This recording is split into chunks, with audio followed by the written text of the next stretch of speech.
Mr. Rhodes.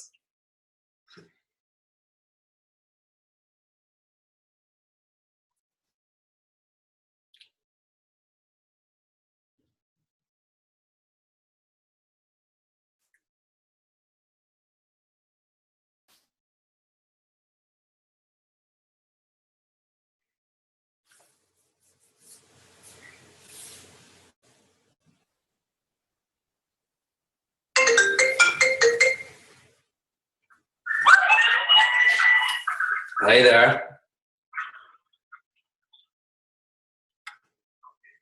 Can you hear me?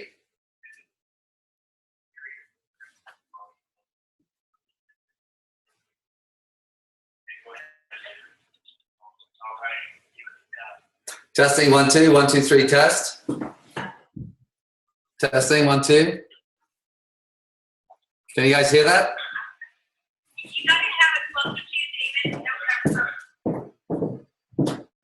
You gotta have it closer to you.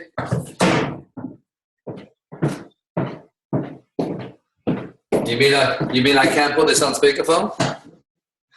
Or I can. Let me try this. Hold on a sec. How's that? Is that okay? Okay, perfect. Can everyone hear in the room? Yeah. Let me hear the room. Let me make some noise so I can know you're there.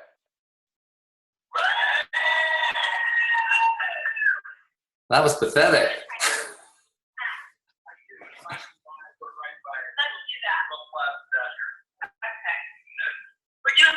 We've got another option. Jim Rose is here, David. Hey, Jim. I saw Jonathan. Hi. Hi, Jim. Hi. I've been taking too much coffee. You have or I have?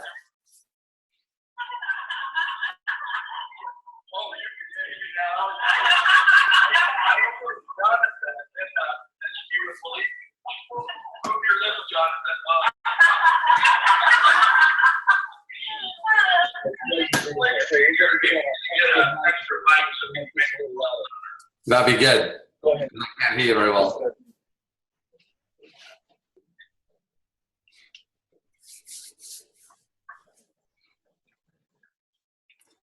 Do you want a little look outside? Here, I'll show you outside while you're waiting. Beautiful British Columbia.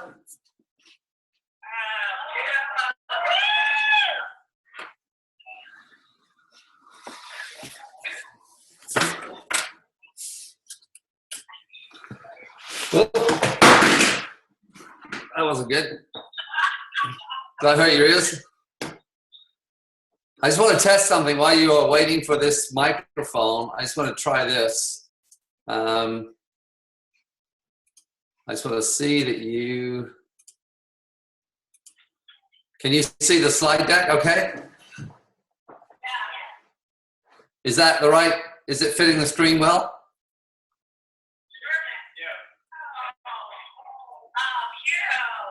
I don't even know why that's there, to be honest. I just saw that. I thought, oh. Okay. Let me know when you want to start, and I'm just going to escape from here. Okay, we can get started. Go ahead, David. It's good.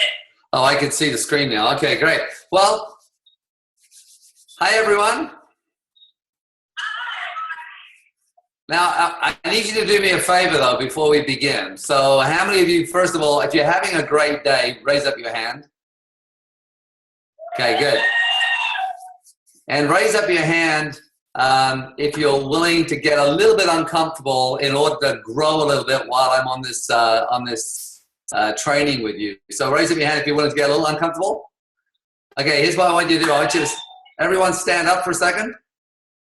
I want you to go and find somebody in the room that you don't know very well or you've never sat with and go and sit with a brand new person. So you need a partner. So go and find a brand new person that you don't know very well or you don't know at all. All right? So walk around the room, find a partner and take a seat with them. If you don't have a partner, wave your hand. If you don't, is that Jill Burt there? Hi, Jill.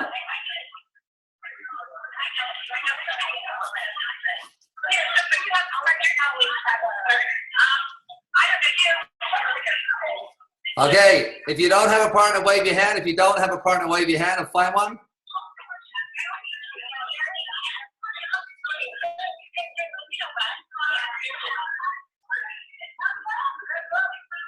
Thank you, Jill. Okay, take a seat with your partner. Take a seat with your partner. Sit with them. And, okay, I'm going to give you about a minute and a half. I want you to find at least 5 things you have in common with this person outside of Isagenix. So 5 things you have in common. Go. Chat with your partner. 5 things you have in common.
Oh.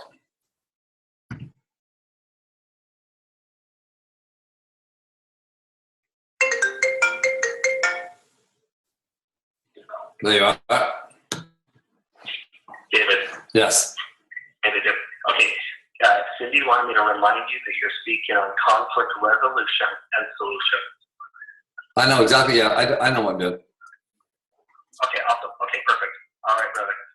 All right, thanks. All right.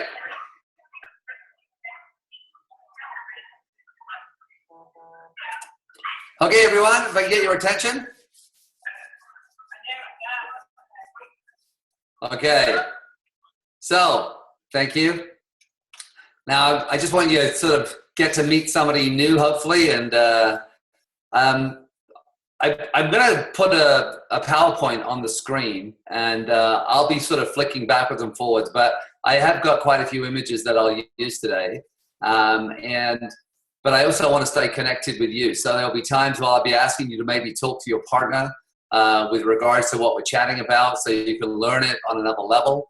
And I may be asking for you to share as well, so to come onto a microphone and actually share some of the things you're taking away. So I want it to be as interactive as possible, but obviously once I put the screen up, you probably won't see my face. I'm just going to share right now, and then just you can just share with me. Okay, so Cindy, you can't see my face now, right? Oh, I can't pick my nose. Okay, I got you. Okay, good. All right, so let's get started. Are you excited?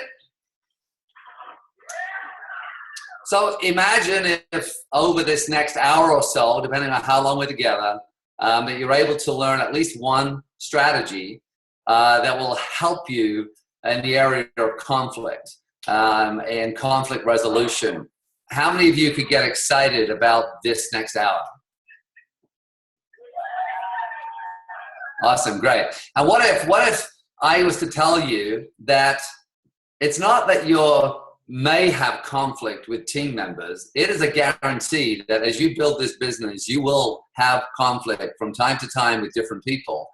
And what I'm going to look at today is I'm going to give you 2 strategies. First, we'll look at what creates conflict, but then I'm going to give you 2 different strategies. One is a very simple strategy for everyday conflicts, you know, fighting with your kids, fighting with your husband about, you know, washing the plates or something like that. It's not a it's a simple strategy that works. But the other strategy I'm going to talk about are those deep-rooted conflicts where people have fallen out, where people aren't speaking to each other, where there's a lot of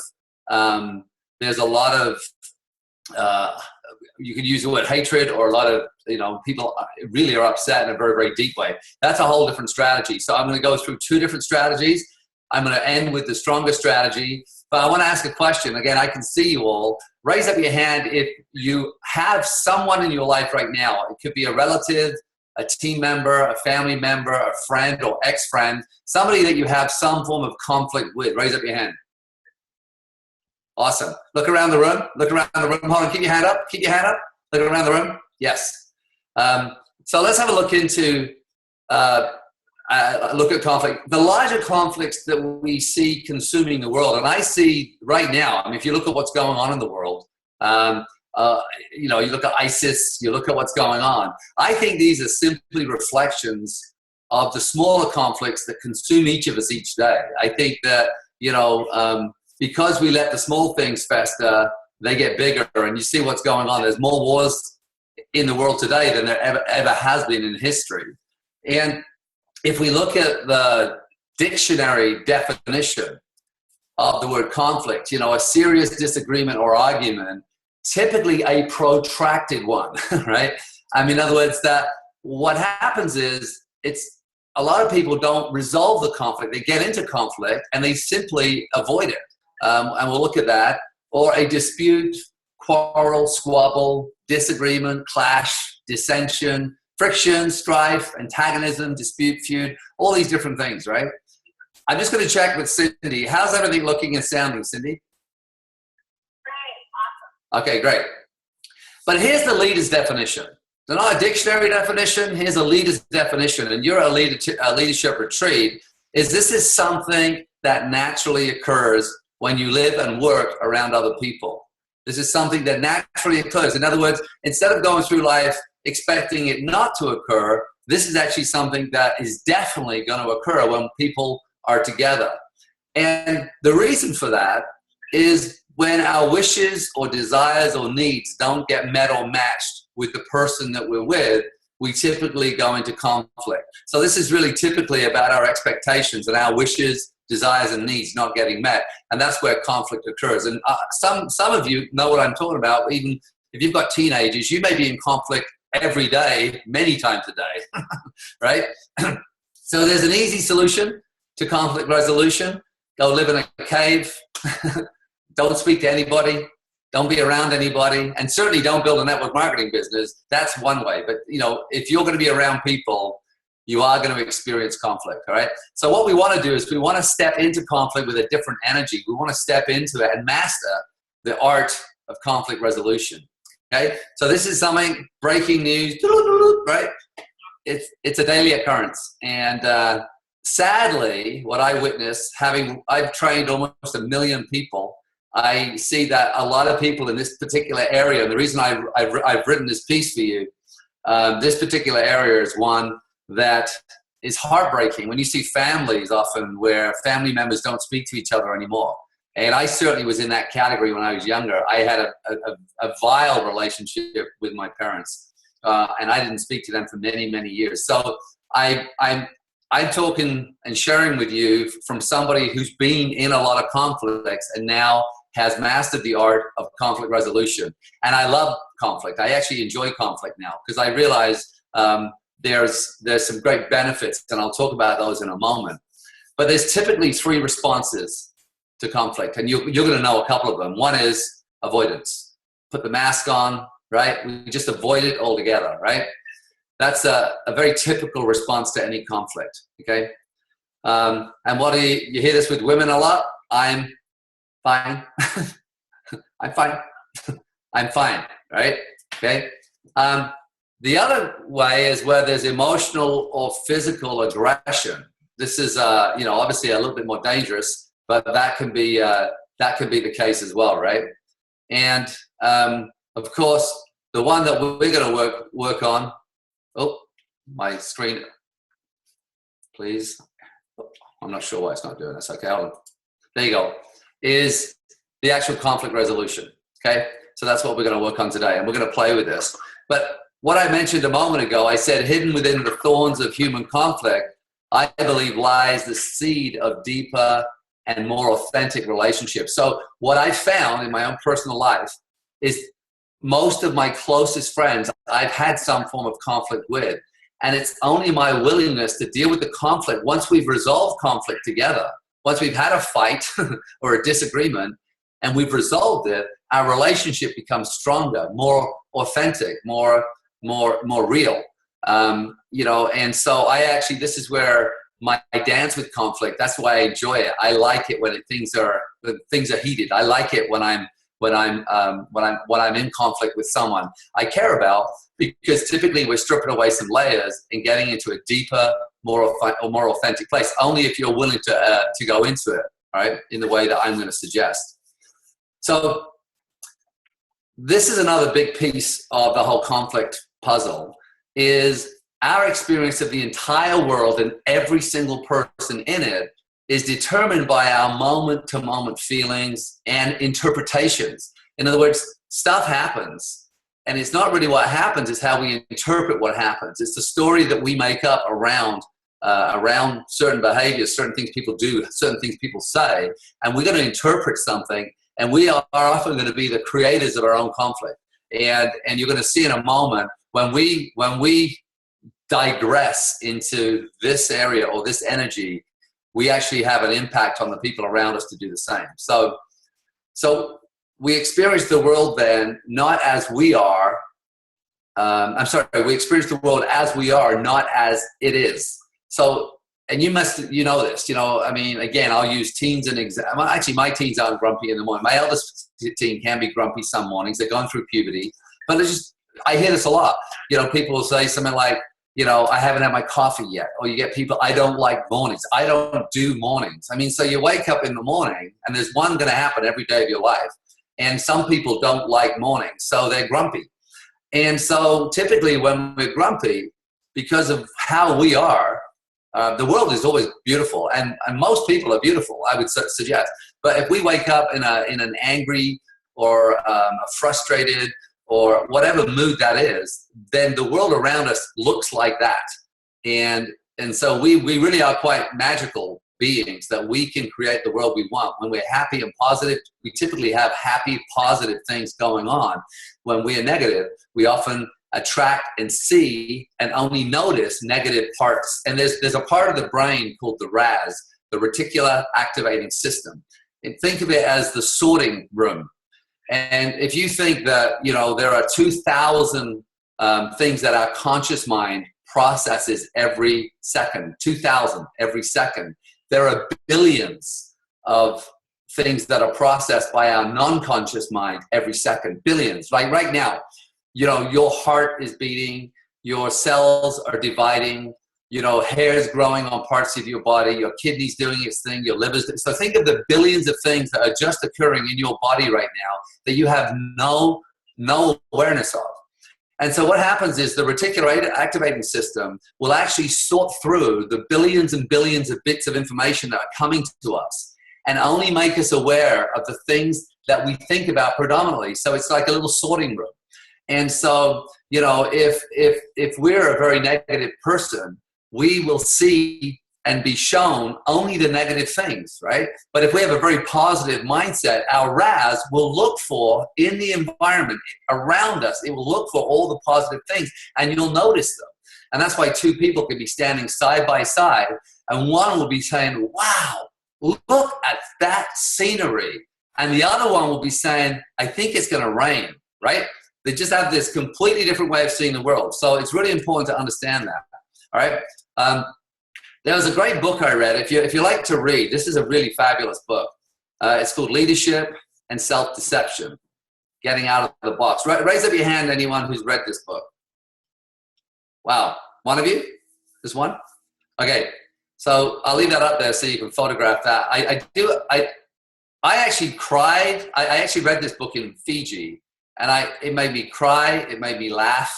But quite often, it brought up a lot of emotion. It's a very, very well written book, and I would suggest reading it twice. I think the first time it's very easy to skim over it. The second time you're going to dig in a little deeper to it, right?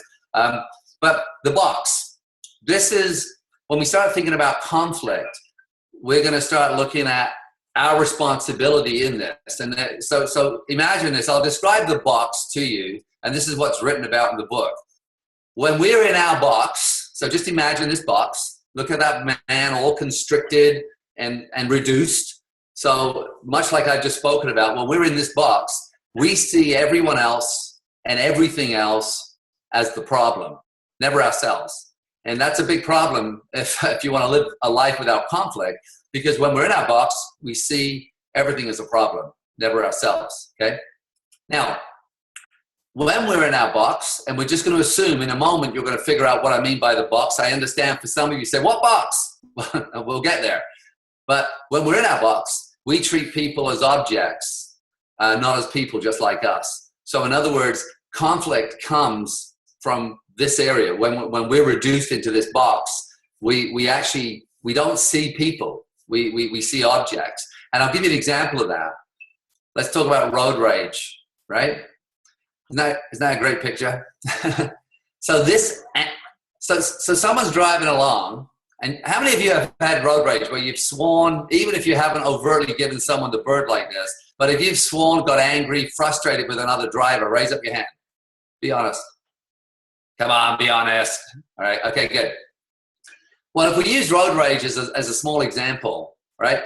Just the very nature of us becoming so angry at something. It's not a person. We're not thinking about a person. We're thinking about this thing that has cut it in front of us or done something to upset us, temporarily, right? So we actually have to dehumanize and create an object in our mind, right? Was someone asking a question there? So we dehumanize and we create an object in our mind. So again, if I go back, so imagine this person that right now is angry. They're not thinking of another person. They're not thinking of that person maybe in a kind way, or the, oh my gosh, I understand kind of a way, an understanding way. They're simply dehumanizing them to the point that it's simply an object now.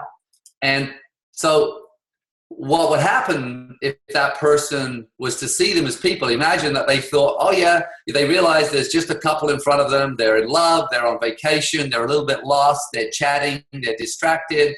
We don't think of that when we're giving someone the bird, when we're that angry, when we're reduced into that place inside of us where we react from, where our conflict comes from, right? But so the way to think of it is we all started escaping into our box since early childhood. We all have one. I have one. Jim Rhodes, even Saint Jim, I like to call him. He is like a saint to me, right? We all have this box. Now, what's beautiful is we can train ourselves to notice that it's there, and we can have a strategy to get out of it. So if you're a person in the room that is quite often frustrated or angry or gets in conflicts quite often, just know that you've got this box, but you don't have to go in it. There's ways to stay out of it. And in fact, what I would suggest is this. It's not about staying out. Sometimes it's noticing you're in. So when you notice you're in the box and you have a strategy to get out, it's like, oh, do I want to live my life where I dehumanize people, I see people as objects, and I'm frustrated or angry, and I create my own conflicts? And I would suggest that you see people in the world that have very few conflicts with people because they're so kind. And Jim Rhodes is a great example of that. I think he's a very beautiful human being, and I would love to maybe ask him in a moment how many conflicts he has on I travel with him in different countries, and I watch how kind he is, all right? So we all started escaping into our box since early childhood, and we all carry the box everywhere all the time. So the box is always with us, all right? So this is just an analogy, obviously, but there's a place inside of us where conflict starts and where it's really, really important. So this is a little summary. Where we're in our box, we treat people as objects. We remove ourselves from the imperfection of humanity. In other words, remember what I said in the beginning, when our needs aren't met, our desires aren't met, right? And so it becomes a very selfish place. And so when we start taking responsibility for the way we're treated by other people, right? Then we have to understand when we're in this place inside of ourselves, we just treat people very poorly, and we don't see them as people. We don't see them as having their own concerns or having their own problems, or, you know. And I know with my children, as they've grown up, when someone's been rude to them or angry with them and it's upset them, especially an adult, I've always asked them the question. My youngest son, Ben, I remember an adult one time, Ben was collecting money for a Heart and Stroke Foundation, and somebody slammed the door in his face and just made it, and he was only 10, and he just bawled, you know, and he's got like black streaks down his face. He's heartbroken because this adult has slammed the door and told him to get lost. And I was hiding. I never, when my kids are collecting money door to door, I never let the people see me. I just hide around a corner so my kids have their own experience. When that happened, I said to Ben, Ben, can I ask you a question? And he said, what? And he's like, what? And I said, you know, maybe something really bad happened there today. Maybe his wife passed away or something really bad. I said, for him to treat you like that, he must have something really awful going on in that house, right? I mean, did you think about that? He's like, no, I didn't think of that, right? He didn't think that, you know, that's got nothing to do with Benny, that this guy is so rude. You know, Benny just knocked on his door, right? So anyway, we're going to, and it doesn't really matter what we're doing on the outside. So a lot of people wear these masks, right? So, you know, and this is why I think one of the most beautiful byproducts of you being an Isagenix and being in network marketing is really to become a very successful professional network marketer. We have to remove our mask and start to be completely authentic. And so authenticity is a byproduct of this great profession, what I love. But you'll see a lot of people when I ask the question, in fact, I'll ask you this question, raise up your hand in the room if you wear certain masks for certain people. So maybe your boss or your parents or someone, raise up your hand. If you wear a mask, in other words, you're different, raise up your hand. Everyone's hand, so I see your hands are up. Okay, look around the room. So we would say that a lot of us wear masks. And raise up your hand. This is an interesting one. Raise up your hand if you wear a mask in front of your parents. In other words, who you are with your best friend, where you feel most alive, most at home, most authentic. And then think about with your parents sometimes, if you wear a mask with your parents, raise up your hand. If you kind of put on a mask for them, put up your hand. I can't, raise up your hand, please. Okay, good. And that always surprised me, that you'd think that with our parents, we would be most authentic.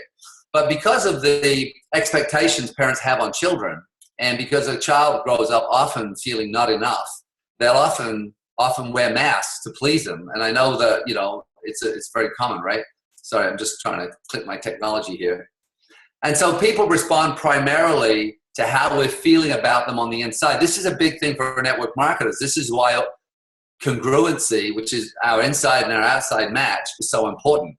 Because it doesn't matter what your face, you may be saying, oh, you're so nice, right? But inside, you actually, you know, you're not feeling that. Then people pick up on that. There's a BS needle that we all have. There's something, and that's that RAS, that part of the brain that will pick up on your authenticity. And so one of the things I urge you as you start looking at the conflict resolution piece is start noticing when you put masks on. And some of you wear masks all the time. In other words, you're so afraid, and this isn't a bad thing. This is just a notice. And I certainly was. I wore a mask all the time because I was afraid that if I ever really showed up, that people wouldn't like me. Here's an interesting science piece. You may want to write this down. There's a scientific study they just did, and it was a very large one. I mean, they did it with thousands and thousands and thousands of people. I think it was 25,000 people, if I remember. And they show that in a normal 10-minute conversation, the average person will tell 3 lies. And little exaggerations, little white lies, sometimes overt lies. I mean, and so again, you know, when we're having to lie, and they say there's the 2 reasons. Young people lie because they want freedom. They're trying to break free of the shackles of the school and parents and everyone telling them what to do. So they lie and they put their mask on in front of their parents just because it makes life easier. Adults like the old people in the room here, you adults are lying because you want to fit in. And so, you know, this again is one of those great things. Is one of my favorite sayings that I've written is I call it my 8 most favorite words. Tell the truth all the time with compassion. So tell the truth all the time with compassion. And so when we can live in a world where we're completely truthful and completely transparent, then authenticity is very, very normal. And so when I'm teaching, I teach a program called the University in Action, as some of you have been to, some of you know. But I teach a lot about intentionally building relationships. In other words, when I meet anybody, one of the first things I practice, and I do it to everyone I meet, is I look for the things I love about that person or like about that person. So the intentionality is that I want to create a stronger and more authentic relationship. So I'm already searching for what's right with them. And I think people pick up on that, right? So how we're feeling about people on the inside depends on whether we're in or out of our box, all right, concerning them. So, you know, so if we're in the box regarding with someone, you know, it's going to make a huge difference on how we treat people. And again, this is a really, really important thing. So quick review again, we're in the box, we see people as objects, they enter their box. This is where we start to have influence on the world around us. And that's why negative people attract negative people, right? So if you're overtly negative, even if you just have, you know, a lot of people listen to a lot of news and they have this worry, and there's a lot of fear in America. You know that. There's a lot of fear in America. So, you know, so if you're in your box, you're treating people like objects, they enter their box, and that's the kind of relationships we end up with, all right? So it's really, really important to understand, A, what puts us in the box and how to get out of that box. And when we're out of the box with people, right, okay,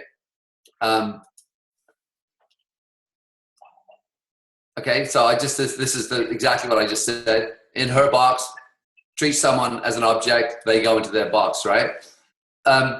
This is also true about whole groups, and we see this with racism, or we see this with bigotry, or we see this, and a good example of that, it could be, you know, I'll give you an example. My nephew has tattoos.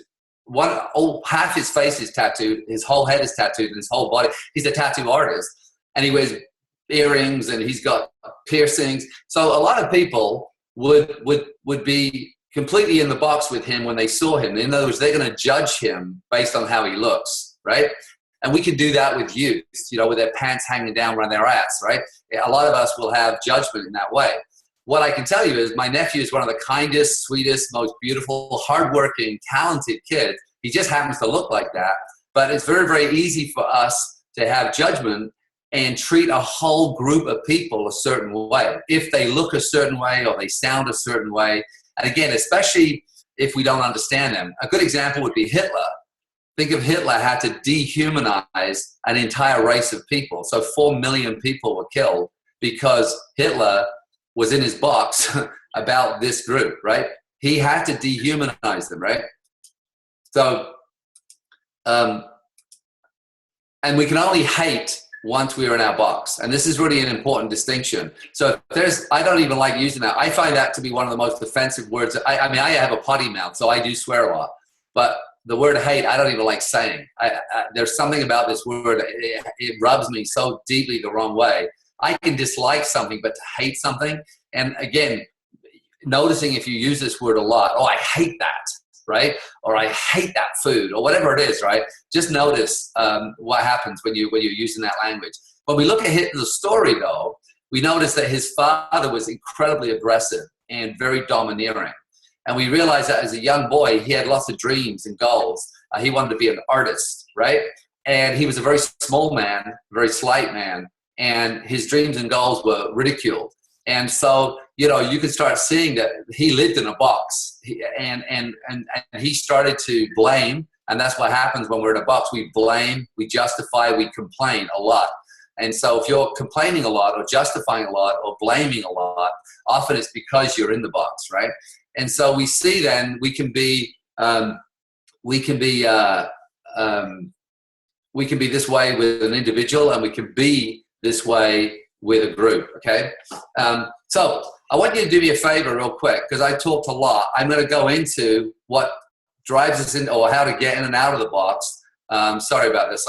I want to end with this thought, though, is when we're in our box, we see someone as an object, they go in their box, we resist. This is where, prior to any conflict resolution, we resist. And that resistance equals pain. So often, a lot of people who are in conflict with a family member, a brother or mother, or they haven't spoken for years, even though there's this conflict, there's a lot of pain associated with that conflict. And if a lot of people were given the chance, I mean, my brother Alan didn't speak to me for 6 years. And I remember when I wasn't the kind of person, I didn't understand this work, and I didn't have the character to address that. I just was like everyone else. I just went in my box with him. Remember, so he was in his box with me, and I was in my box with him. I mean, I wasn't in my box with everyone, but when it came to him, I went into that place inside of myself, and that conflict just stayed there. And I remember once I started doing some work, and I wanted to start, really cleaning up my life, all my conflicts. And when I approached him, he couldn't even remember why he was angry. It was 6 years later, and there was really no tension anymore. But this whole idea of what we resist persists, right? So the idea of us, being willing to resolve conflict. And again, I'm going to give you 2 strategies: one strategy for everyday small stuff, and one strategy for the big stuff. And hopefully, and obviously, these are things I practice. So this is not stuff I read in a book. The second strategy is my ex-partner, Jen. She asked me to do this piece. She said, Dave, I can't believe when you're in conflict with people, how quickly you resolve it and how elegantly you get through things. Even when people are really toxic, you seem to, and she said, would you be able to decode it and come up with something that someone else could learn? And so this is how this came about. I was asked to do this based on Jen seeing how often I was able to go into a conflict situation and resolve it in a way that was elegant and was good for both parties. It wasn't a game, and it's not a technique. It's more of an understanding, and it's more of a decision, a choice to not be afraid of conflict, a choice to take responsibility for all the conflicts in our own life. In other words, we don't blame anyone else for that conflict. We take responsibility for it. And then the choice to resolve it, the choice to have the courage. Now, not every conflict is resolvable, because the person on the other end may still be in their box. And as long as they're in that box, it's very, very hard to get them out. But that's where, and I'll talk about the strategy in a moment. But before I do, I want you to just talk to your partner about what we've done so far so you can get it. Because I want you to be clear about this whole philosophy around the box, how we can be in there with individuals, we can be in there with groups. In other words, we can, you may not like a certain group of people, whether it's, young people, or it may be an ethnic group. You may not be racist, but you may not particularly like, and if you're really, really honest, if we could read your mind, there are certain people who are not racist at all, but they will still articulate a dislike for a certain nationality because they have a completely different way of living, right? So talk to your partner a little bit about this. I'm going to give you a couple of minutes. Help each other understand where we're at, and then we're going to get into a couple of systems that I've created to help resolve conflict, right? So talk to each other.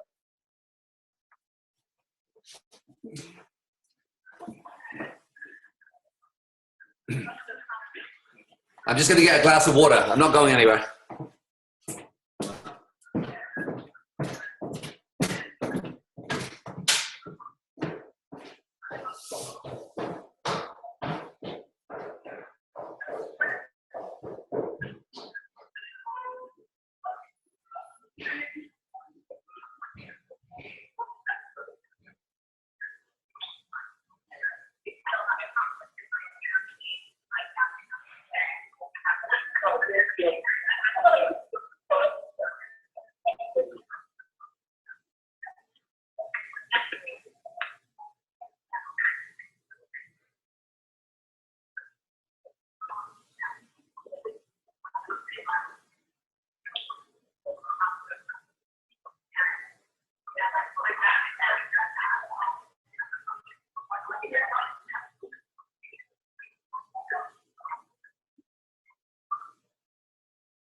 All right. If I get your attention.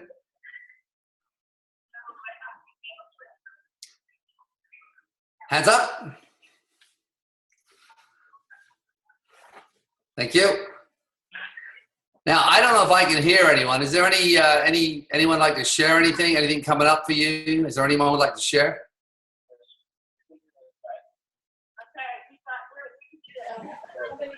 Who wants to share? We might be able to keep that today. Anyone want to share? I think the most common expectation, the most common conflicts for me is when I have expectations of others. We can't hear. Question. No. Can you repeat it? I can't because it echoes. Oh, I know what I should do. Let me check. For me, most often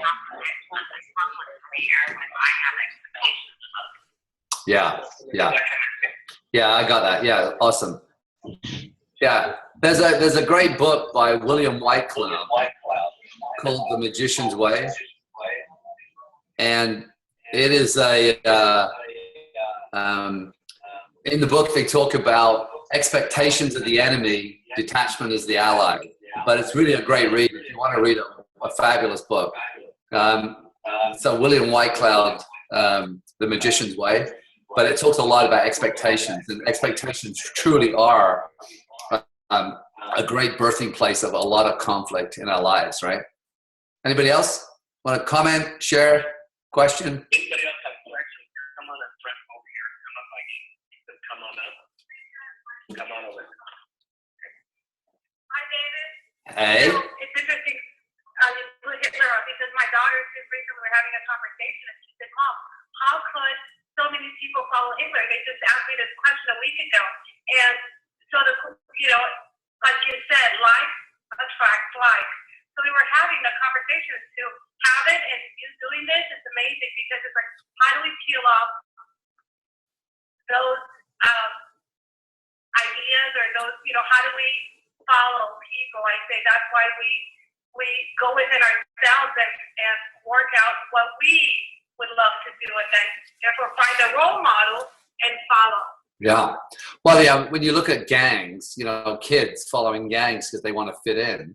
And the German people at the time, it's not like all German people hated Jewish people.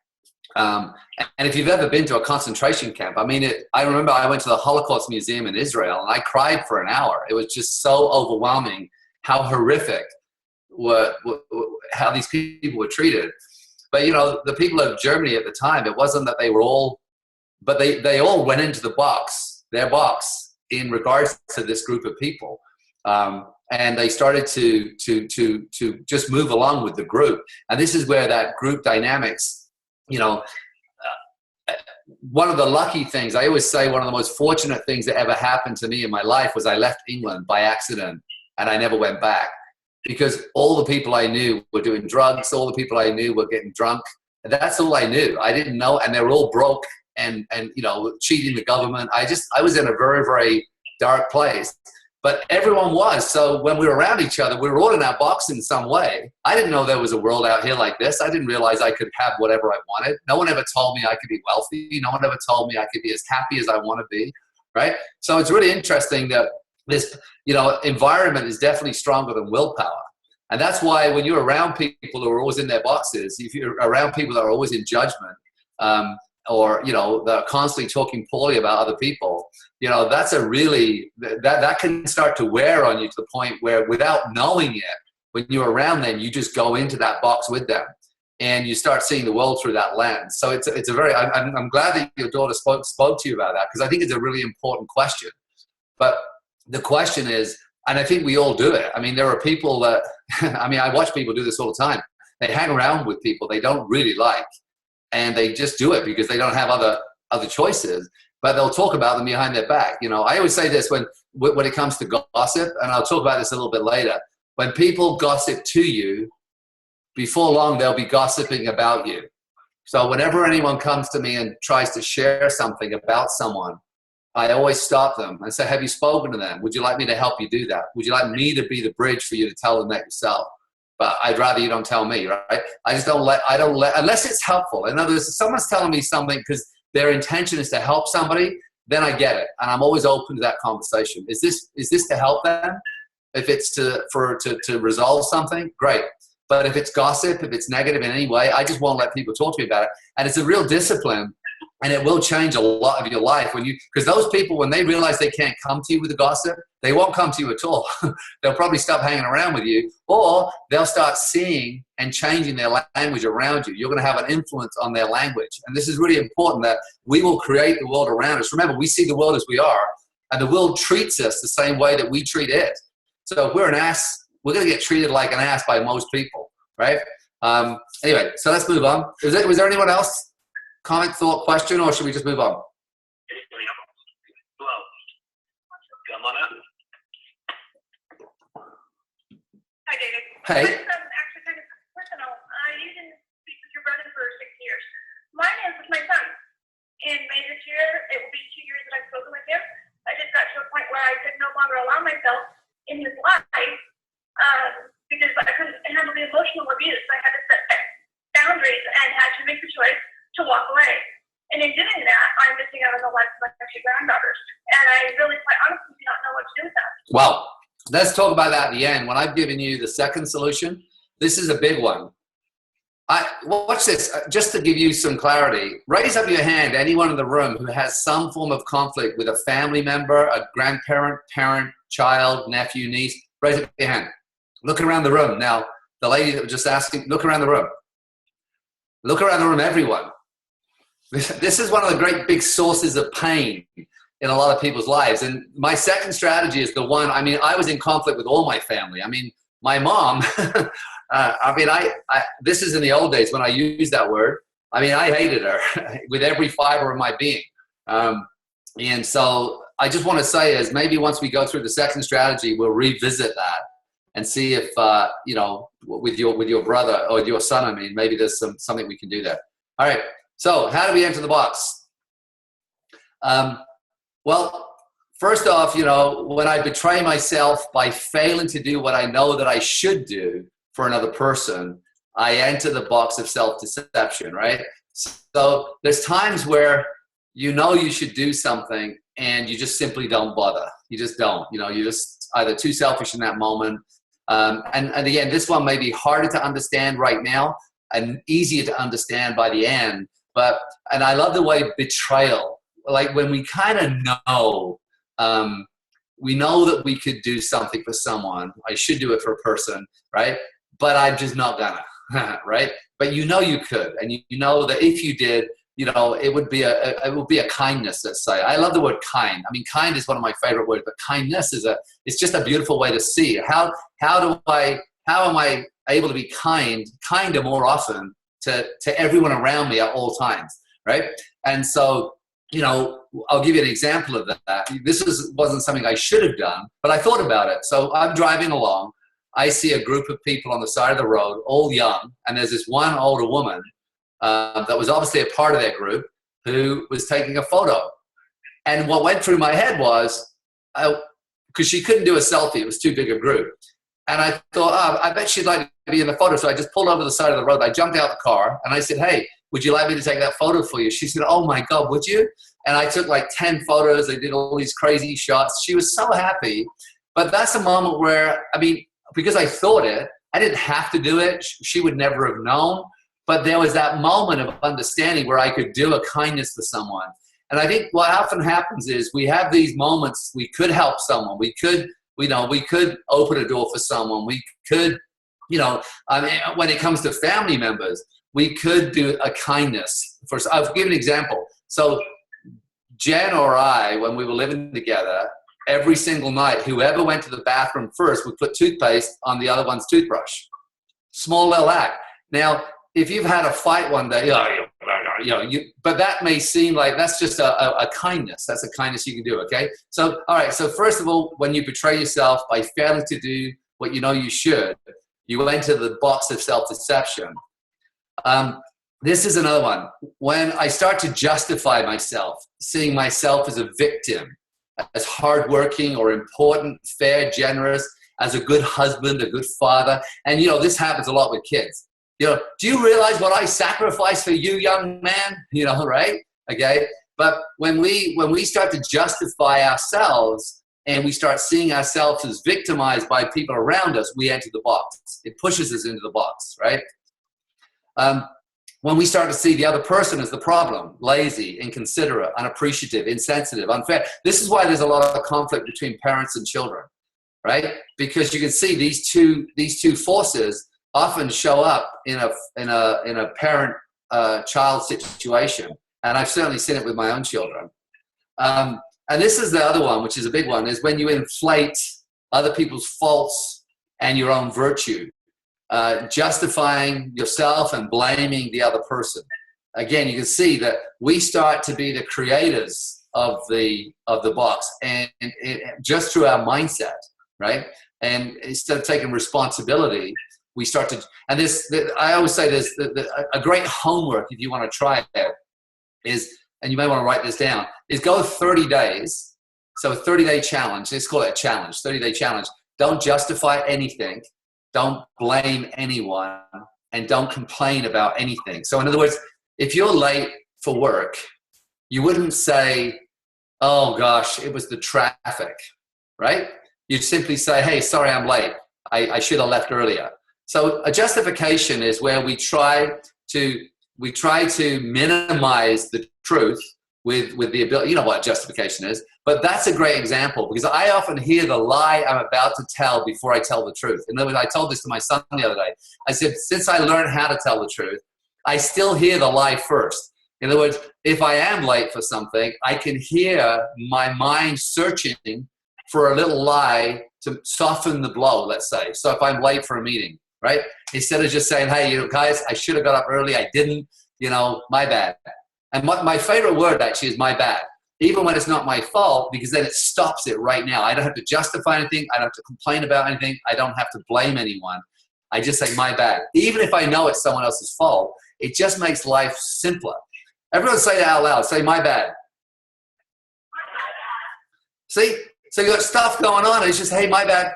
And then it stops. And then you get, and you just start to feel cleaner. It's a cleaner way of approaching life. And I just found it to be so, and I'll tell you what, this has happened a lot. My assistant, who I'm in love with, Denise, right? If she messes up with something, which happens, and I'm in front of someone, I'll just say, hey, totally my bad, right? And I can feel her, it's like there's a little shock because in her mind she goes, and it really is a powerful thing to do for someone, is to take responsibility for something and just let it end. It's almost like you cut it, right? As opposed to, because, you know, when you betray yourself, again, by justification, or betray yourself by blaming someone, oh, it's his fault, right? And again, this is where you start to see the dynamics of where families sort of break down, right? And that's why so many of you put your hand up when I said, how many of you have conflict with family, right? So there's hope. There's a way out, all right? But we have to have a mindset about this. You know, you can hear in my language, and again, I find this a little harder to train this way because I would rather be in the room with you, talking to you and touching your shoulder and getting you really involved in this conversation. I realize this is a little bit one-dimensional for me. So please, you know, bear that in mind, that we could spend hours with this and we could really dig into, you know, you going into some deeper exercises. But even having the mindset right now, and the right mindset, to say that if there's conflict in your life, that you're open to resolve it. In other words, you're not going to be the one, it's his fault, right? And closing yourself off from conflict or avoiding conflict. Avoiding conflict just, you know, is the worst thing we can do, right? We can't get out of the box by trying to change others. In other words, if you use the lady's example, we can't, if you're saying that you're in the box when it comes to your son, right? If I can use you as example, and what in the normal world would say, well, I'll get out, I'll treat you differently if you change. And that ain't gonna work. It's just not gonna happen, right? And I found that out the hard way, right? We can't get out of the box by doing your best to cope with others. It's like putting on the mask. So, you know, being around him and pretending it's okay isn't going to work either, right? So that's not going to work.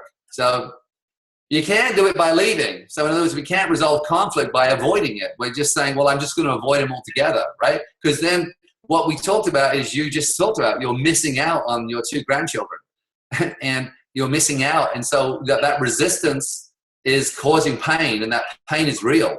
You know, there's a heartache going on right here, right? So he's not going to change, or you can't expect him to change in order for this to work, or you can't cope with it. You can't keep putting up with that emotional abuse, and leaving ain't going to work either, right? And communicating isn't going to work either sometimes, right? And I say sometimes. I mean, I'll give you some strategies around the communication, but talking through it isn't always going to be the thing that's going to work either. Or implementing new skills or techniques sometimes, you know, that often doesn't work, right? Changing your behavior, all right, doesn't work because they're all self-focused, right? They're really focused on you, and that's why they don't work well. Now, I'm not saying they never work. I'm just saying overall, when you're in the box and then you focus on you and your pain, right? It is not going to resolve what you're looking for. It's not going to get you out of the box. If we just say, we talk about 2 things. One is getting out of the box. The second is resolving conflict. If we could say those 2 things are different, you have to be out of the box to resolve conflict. But sometimes getting out of the box doesn't have to be in conjunction with resolving conflict. It just have to know that we're often pushed in there, and because we are, the world we live in is different, is tainted in some way, right? So here's how you get out. You get out by focusing on others, right? So to get out of the box, when we see a person, we see their hopes, their desires, their fears, their gifts. In other words, there are some people that I particularly, you know, I can't say they're my favorite people in the world. One is very disliked by a lot of people, a lot of people I know, but I really focus on my energy around him. He has some real talents, and he has some real gifts. And so what I choose to do with regards to this person is to really, you know, to focus on that part of him, even though there's a lot of parts that are they're challenging, they're really challenging. And a lot of people won't even talk to him. But I feel that, you know, that there isn't really anyone in the world. I mean, I wish I'd met Hitler. I wish I'd met Hitler when he was younger. I wish he'd come to one of my programs. I guarantee if somebody had had the courage to see his gifts and to communicate with him on a different level, that hatred wouldn't have festered like it did. I feel it. Love is a great, love does conquer all. But to love unconditionally is one of the hardest things in the world to do. I think little babies and puppies do it. Puppies do it till you first start training them, and then you start seeing the unconditional love sort of go away from a dog, right? So you're out of your box, you see the person, their hopes, desires, fears, and gifts, you see them, right? And it helps them come out of their box, right? So we have to take personal responsibility, and I think this is one of the hardest things, I think, in all aspects of personal development. Personal responsibility can be really hard because it's like, well, I want to blame somebody else. I don't want to be so freaking responsible. I want to be angry, right? Whatever. But it really does come down to personal responsibility. And we no longer resist. So you're not going to resist your son anymore, and consciously start to move towards him or others, right? Just consciously, you start to make that move, and you start to make a shift internally, right? Not saying it's going to work right away, but again, when we adopt a different energy with people and we start to see them as people instead of seeing the problem, he's a problem because he does this, right? And when we focus that's what we're going to see most. That's the energy. And I've got one of my sons can be quite challenging. He's a lot like I was when he was young. And you know, when I focus on those parts of him that are most challenging, he can be a real challenge. What I find though is when I focus on him differently, he shows up differently. And it's almost like I can almost change the environment in our home by how I think about my son differently. It's really powerful. Okay. So we no longer justify, we no longer blame, we don't complain. Instead, we want to help. We want to be of service of some kind, right? And remember, great leaders is one of my sayings, everyone's waiting for somebody else to go first. So everyone's waiting. So quite often when we're in conflict, what happens is we're waiting for the other person to wave the flag, all right? Or we've gone about it the wrong way because we're still really wanting them to change. We're like, well, you know, I'd like to fix this problem, but let me just tell you, you are the problem, right? I mean, it's kind of like that. It's a standoff. But everyone's waiting for somebody else to go first. And this is why I love conflict. And I had this, one of my neighbors, and you can see, I just showed you, we live in the most gorgeous place on the planet Earth. And most of the neighbors close by are in their 80s. And there's 3 or 4 of them right here that are all 81, 82, and 84. And they really don't like this one neighbor. And this one neighbor, when we first moved in, was quite challenging.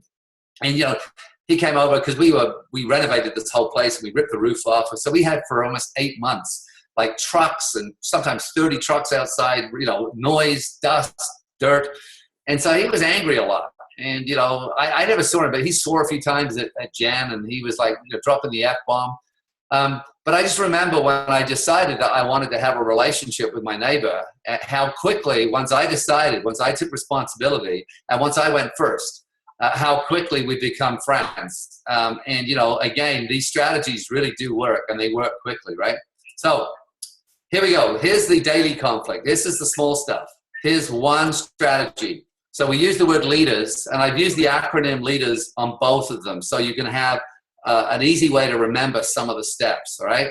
So leaders resolve daily conflict. Say that with me. Ready? Raise up your hand if you're moving towards, or if you consider yourself a leader, or if you'd like to be a stronger leader, raise up your hand. Awesome. Okay. So before we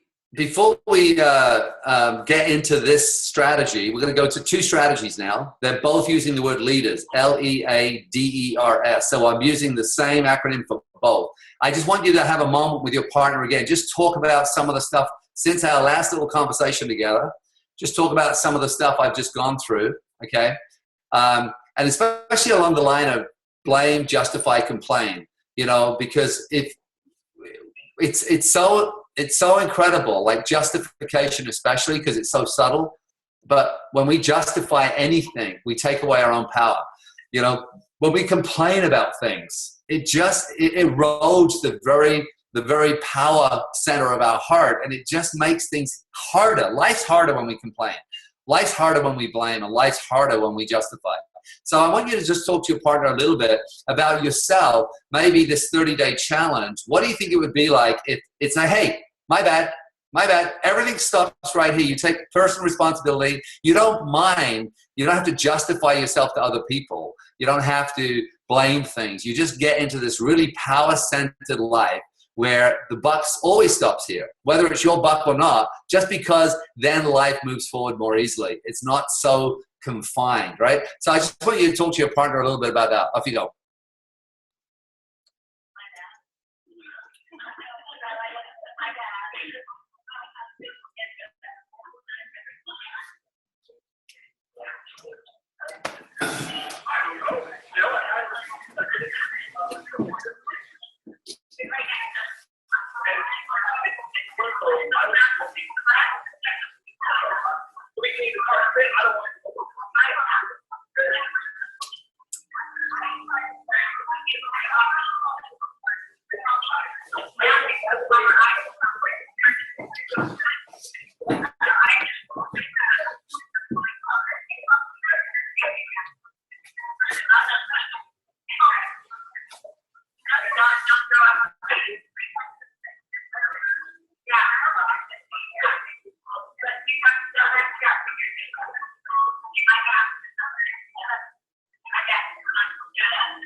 All right, hands up, hands up,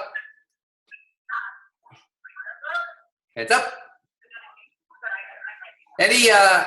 Anyone like to share or a thought, what's coming up for you? Maybe an observation, maybe it's something you already practiced, but does anyone like to have a little, or have a question around it? Anybody? Not a soul? Raise up your hand if you think, what's that? Not bad, David. Repeat the question, David. No, I said, does anyone have any comments or thoughts or questions in regards to what we just talked about? This whole, taking this personal responsibility, no blaming, no justifying, no complaining. Yeah, the aha that I feel like I had is that I am in my box if I'm doing something someone else's box. So I'm in my box. So there's my power. Like, if I'm upset with someone or something's not working out, I'm in my box. So I need to be in a place of joy and a place of accountability, and it's my bad. And so I'm actually in a box if I'm going the other way, judging and being angry with someone. That really hit me. Yeah. And that's a really powerful thing, because that's what I said to you is you don't necessarily have to even want to resolve conflict, but the very nature of thinking those thoughts pushes us into a box. And so we live our life in a very confined and a very small way. And what can happen is with practice, and this is a practice, you're going to find that you just don't get upset by the things that used to upset you. Instead of being a pinball in a pinball game where you're just fired around, and here's the thing, here's the hardest thing. When somebody is in their box treating us a certain way, we are pushed into our box typically. What the practice is when somebody's being a real dink, right, is not going in the box. And what's going to happen is when you can stay out, regardless of what's going on, how you're being treated, you don't have to retreat into the box. You can actually elevate above it and still hold space for that person. You don't have to hate them. You don't have to be upset by them. You can just understand that there's something going on for them. That they're going through, their internal turmoil is creating the poison that's coming out of them, whatever that looks like. So in most regards, and my mom's like this, my mom can be a very negative person. But when I'm around her, she becomes less negative. She becomes happier, and because I don't get dragged in with her anymore. I used to, right? But I don't get drawn in. What happens is I stay out, and my mom actually comes out because she doesn't feel judged. She feels safe around because I'm not judging her anymore. I realize why she's in a box. She's had a lot of hardships in her life. She's had a lot of upsets in her life. And so I just simply don't retreat into my box when someone's treating me like a bad way. Now, I can't say it never happens. It sometimes happens with my children occasionally, where I'll find myself going in the box because I've told them 57 times to do something and they haven't done it, right? I still feel that. But the practice is not, how do we stay out of the box when other people around us are in the box? Because our natural tendency is to recede. And that's why everyone's so unhappy. I mean, there's so many people are unhappy and so many people wear masks because everyone's got this, it's kind of a fake way to live. So leaders resolve daily conflict. So we're talking about small stuff now. It can be the washing up, not getting done. It can be just a small niggly of daily conflicts, right? So it could be with your family members, your husband, your spouse, your wife, whatever. It could be an office worker. It could be someone in your team, right? There could be something go on. But what we want to do with leaders is we want to find the legitimate source. We want to make sure that, because sometimes it's hard to tell, right? So who is the source of the conflict you have? Especially in a family, right? Because you may have 3 children and a husband, and there may be something that's bothering you, and you want to make sure really clear that we're talking to the right person about the conflict, all right? If you want to resolve it. So again, this is for the smaller stuff. This isn't the big stuff, right? So legitimate source. Because again, in an office situation or in a team situation, sometimes it's not always clear who the legitimate source is, right? We don't know who is the real person that we have the conflict with, right? Okay, The E, okay, is to explore timing. So look at this picture. This guy's going to work. You know, they may be a bit late. You know, the kids need to get to school, right? Is that the right time to talk about it? No. But quite often it's when we're frustrated or we're stressed that we want to talk about it. So it's like, you know, there's chaos in the house, and we're frustrated about this thing that keeps happening, or this thing at work, and we just want to make sure that this is the right time. And I'll give you another picture, right? So we can look at, you know, when there's some quiet, the kids are in bed, or if it's with one of the kids, that they're not running off somewhere, they don't have to go to soccer practice, that there's time to talk, time to have this conversation, right? Okay. With the small stuff, it's approaching with some or sincere appreciation. In other words, if you just go straight to the conflict, you know, that it can often be a very, very short conversation and a lot of stamming and whatever, right? So we actually want to get onto a ground where we're isolating the conflict. It's not like the person is all bad. It's not like, it's just that there's something that's bugging you, and it may be a small thing, you know. And for me, there's some small things, you know, that could be frustrating. You know, if you've told your kid 1,000 times to do one thing, you know, instead of putting their glasses in the sink, they're meant to put them in the dishwasher. That could be something, for example, something that's creating, because it gets bigger and bigger and bigger. But, you know, it's not like I have a bad kid, right? So, or if it's your husband, you know, it's starting the conversation with some form of appreciation. So you're actually going the other way first. Okay, thanks for taking care of the garden. It looks awesome. You know, thanks for cutting the grass. I really, really appreciate it so much. So we're starting out with an appreciation as opposed to going straight to the conflict itself. All right? Deal with one, one at a time. Right? So what's the one you want to deal with? Because, you know, there's this thing about lumping everything together. And I'm guilty of this with my kids. I'm so guilty of this. Because, you know, I don't lose my temper very often, right? And so, but if I do sometimes, all the small things come out. So even though I'm teaching you this one, I sometimes break this cardinal rule, right? If there's only one thing, if you want to resolve the particular conflict, so in this particular case, look, because, you know, we're assuming the woman's just cooked, and we have a rule in my house: the cook doesn't wash up ever, right? So if I cook, then the kids wash up. If the kids cook, then I wash up. That's just the rule in our house. But in this particular situation, it would be easy to say, and another thing, and another thing, and another thing. And that raise up your hand if you ever do that. Come on, ladies, raise up your hand if you ever do the lumping. Come on, where are you? Okay. So we're not lumping everything together. We're going to work with the one conflict. What's the one you want to deal with right now, right? And it's really important with the E is to emphasize the exact emotion, because sometimes, again, you need to be clear. What is it creating for you? So, for example, is it angry? Are you angry? I mean, you just, like, for me, frustration is my thing. Typically, I'll just say to the kids, I'll say, do you understand why I'm frustrated? And I use that language because I'm not really angry.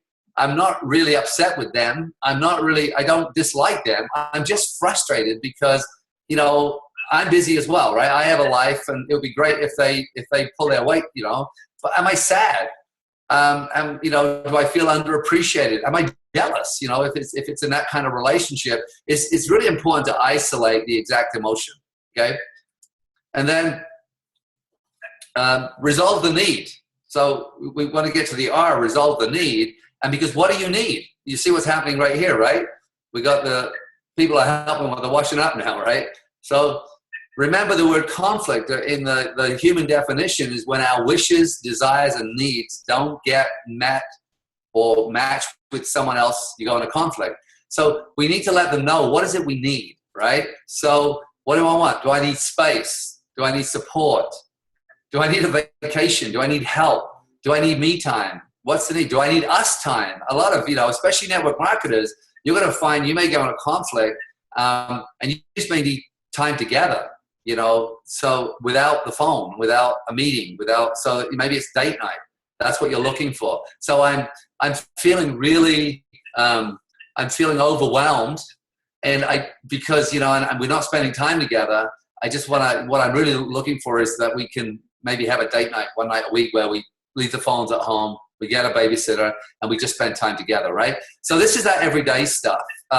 Again, not batching, being really clear, and then there's some give and take in this one, right? So you're going to negotiate it. You may say date night every week, and he may say, well, guess what? What about every other week? Or what if I decide this week, and you decide next week, and then I decide and you decide, so we take it in turn. So you're going to negotiate whatever that settlement is, whatever it is. It may be, look, I'll wash up 3 days a week, and can you do the other 4? Because whatever it is. But you're just going to negotiate it, and it's just going to, you're not going to always get what you want. So if you go in there with the expectation, right? And here's the big one with the S, start over when necessary.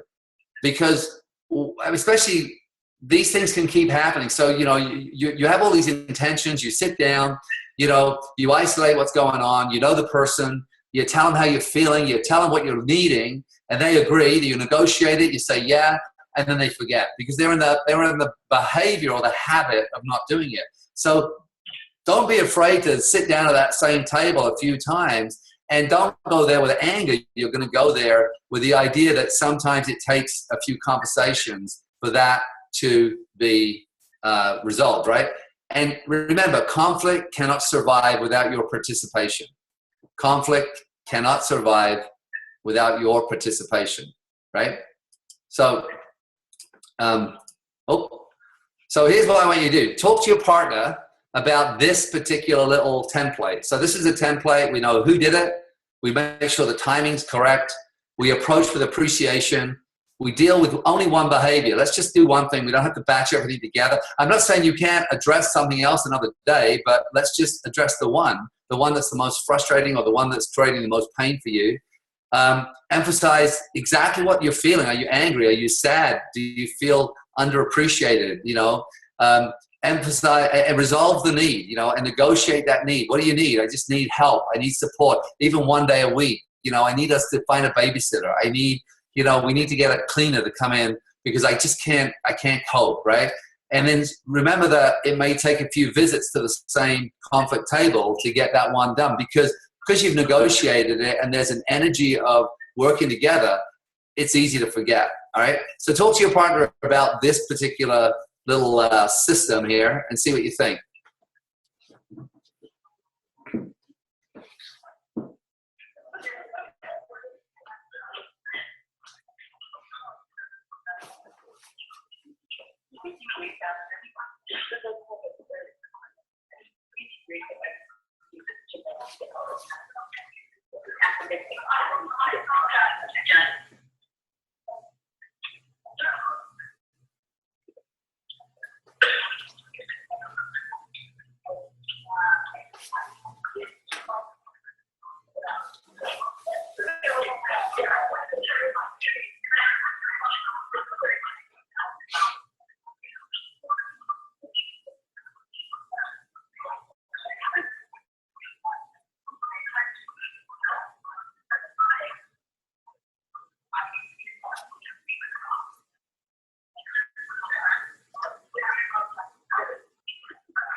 All right, hands up. Hands up. Okay. I want to go through the, I'll give you this image. I love this image because I think that when I look at the world and its conflicts, I do think that when we're masterful at the small things, when we're masters of our own conflict in a small ways, we contribute to a greater peace in the world, right? And so I really, this image does a lot for me where I take personal responsibility to not constantly be in conflict with everyone around, right? So let's look at the more serious conflicts. Let's look at, ones that are deep rooted. And these don't have to be family members. I mean, I'll give you some stories around this. But, the idea that intentional leadership, you're going to have conflicts in your team. if you're going to build a team, you may already, in fact, raise up your hand if there is already some conflicts in your team. Raise up your hand. Raise up your hand if you got some conflict. Be honest. Okay, great. Right? You see a lot of you in the room have conflict. What everyone say this with me. Say it's normal. Right? And I just want you to be like, because you forget. Now, what I hope is that you're going to have a strategy at the end of this where you can resolve this. All right. Now, resolve doesn't mean fix it in your favor. You've got to be careful of that. Some of you only think it's resolved if you get what you want. In other words, I have this expectation, and as long as it gets fixed to my expectations, then it's resolved. That is not resolving conflict. So let me go through the steps. So leaders resolve what conflict? I can't hear you. Yeah, all conflict. So the small stuff to the big stuff. When we lead, we're going to resolve all conflicts. We don't let stuff fester and slide. And it doesn't mean because you approach, you'll see in a moment, you approach conflict, it doesn't mean it's going to resolve completely, but it will change the energy you have around it. And that's going to be a big step, right? So I'm going to go through it with you. Say this with me. Everyone's waiting. All right. Everyone's waiting for somebody else to go first. Okay. So everyone's waiting for somebody else to go first. So the L is lead with intention. Lead with intention. I'll give you, this is a true story. And I had something happen, and it happened recently, within the last 8 months. I got a call, and it was a venomous call. It was from somebody who's very well known in Isagenix, a top leader, and it was very venomous to the point of remove me from your database, remove me from anything to do with you, blah, blah, blah. It was a very angry and and I was completely like, whoa, I had no idea what was happening. I really had no idea why. I found out later on, obviously, I'll tell you what happened. But it was one of those places, obviously this person was completely in the box. And my initial reaction, of course, would be to jump straight in the box, right? And so, of course, it was after this particular conflict resolution that Jen asked me to come up with this formula. She said, you got to teach people how you do this, because she heard the original call. She could see all of the anger and the frustration that was around this. And this person was a person of prominence. And so, what would be the easiest thing to do is to justify, to blame, complain, try. What most people do is they want people on their side. So the first thing is when someone's, I really, even today, what I feel was, and this has no bearing on the solution, but I felt it was unjustified. And in fact, it was not based on a lot of fact at all, but it was real. It was obviously real because this person was really hurt, and this person was really angry, and this person was really PO'd, right? And so something was going on. Now, the easiest thing in the world for me to do is jump in my box, because a lot of people around the company were actually looking at this individual, and because I wasn't the only one in this batch, and there was a lot of tension coming that particular individual's way. So when I called this person, I led with intention, and what I realized is I'd phone and say, "Hey, it's David. I just wonder, I would love to have a conversation with you. And my intention is at the end of it that we have greater clarity, a deeper understanding. And really, I personally would love to have a real relationship with you. And I want to figure this out. So I'm going to set the intention before when I'm resolving conflict. So let's say with your son, right? That may not be the case again, because I don't know to the depth of the emotional what's going on, but I think this could work still. My intention is to have a real relationship again. My intention is to be a part of your life. My intention is to be a part of, be there for the grandkids and to have time together. My intention is to get to a new place together, right? So there's an intention, and the intention is not about, if you leave with an intention like, hey, my intention is to find out what the hell is wrong and fix it. That's a different energy, because this isn't about fixing anything. This is about a deep down, because I like this person. So remember, even though I was being attacked and I was being told to remove this person from my life completely, I still held the intention that I like him, because I focus on the things I like on people. So even when someone's being a real, doorknob, I can still see the behavior, but I can still focus on the things that I really want. So anyway, so we're going to lead with intention. So Stephen Covey, begin with the end in mind, right? Begin with the end in mind. Okay? The E is the same as the other formula, inquire about timing. So what I said was, is this a great time? Do you have time right now? Is there a better time?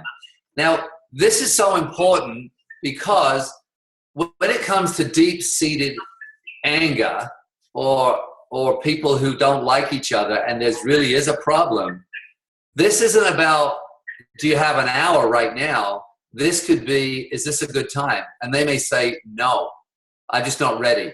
So this is about timing for two things. A, is it a good time? Do you have time right now? But the other timing issue is, are you open to have a conversation right now?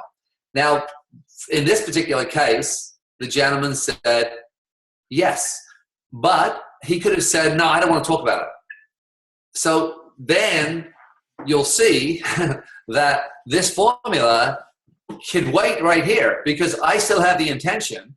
So I could still say, look, so I just before we hang up, I want you to know I'm really committed to having a relationship. So I really want to have a deeper understanding, and I really want to. So I just want you to know that, and whenever you're ready, let me know, and I'll call you, or you can call me. Just know that this is what I'd love. So you may not actually get past E, right? But you've set an intention that's really clear with that person, and that person now knows that you're waiting for them. All right? Now, the right thing at the wrong time is still the wrong thing, right? So doing the right thing at the wrong time. So if that person just can't handle it, they're just not ready emotionally, they're not ready, or trying to cram it into a small call. You don't know. These calls can take a long time, as you're about to find out. They could take a long time. But the fact is that doing the right thing at the wrong time is still the wrong thing. So this is not about your expectation that when you take on conflict like this in an elegant way, there are no rules. It's not like this person, just because you're ready, they're ready. And because they're not ready, it doesn't give you justification to jump back in your box and start bad-mouthing them. It's just you're now holding the space. You're holding the space for them. And I'll give you an example of that. Jim Rhodes and Jonathan may remember this. When I first joined the company almost 10 years ago, I wasn't liked very much by the millionaires of our company. My energy was quite strong, and there was a full-out revolt. I was on a call, and there was a lot of the millionaires on that call. Back then, there was about 16 millionaires. There wasn't that many. But they took it in turns to tell Jim Cooper and Kathy why I was the Antichrist and should be, thrown out of this company. And I was on the call. Yeah, it was a very venomous, very, very, and my girlfriend at the time, Michelle, bawled. She was listening to this on speakerphone, and she was crying her eyes out. She said, I can't believe what they're saying to you, right? But again, I don't mind conflict. And I don't mind the fact that someone is in that space, because I can still hold my intention. And so I set the intention, and all but one of those original people, I have extraordinary relationships with, not just good ones, like close, because that's what the beauty of conflict. When you go through conflict with someone, it's elegant. The reward at the end of it is remarkable, because they start to trust you differently. They trust that they can be honest with you, and you can handle it. You can handle the truth, which means you enter a different type of relationship. All right. Even though, again, I could have said they were wrong, and certainly some of the things they said was very hurtful. But then, because I don't mind conflict, I don't mind someone saying something hurtful to me, because I'm not going to take it personally, because that's what their opinion is right now. And they may be justified in their opinion, right? So, but the one gentleman, and that for 9 years now, 9.5 years, who really held on to that, I've always, every time I see the person, I hold these intentions in my thought. I only think good things about this person. I've never said anything negative about him behind his back, ever, all these years. And at this last celebration, he came up to me and asked to take a photograph with me. This celebration. So it took 9 years, right? 9 years for him to cross that bridge. But I have to keep that intention there for all that time if I'm going to resolve conflict. So I need you to understand, with this deep-rooted stuff, it can take time. And we have to be willing to hold the space. If we truly want to resolve conflict, we can't be bad-mouthing and wanting people in our camp, because that's what we do, right? All right, here's the big one. So I'll go back to the first gentleman I was talking about. So I said, hey, why didn't you tell me? So you asked him to go first. Tell me what's up. Now, here's the thing. That conversation of what was up, why he was so angry with me, why he wanted me, took 1 hour and 42 minutes. Exactly. And a lot of you would be like, oh, I can't handle that. No, I'm going to interrupt you and justify and let you know why you're wrong. Because what happens in conflict is most of you have an opinion, right? There's your side of the fence, there's their side of the fence.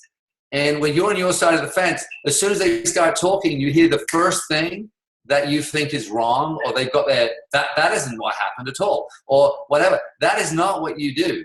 You ask them to go first and let them speak and speak and speak and speak. And then what? And what else? Let me understand it. So what I do is I kept repeating back to him. I'd say, so let me get this straight. This is why you're feeling that way. And he'd say, no, not exactly that. It's this. And I say, so if I get it right, then that's what's going on?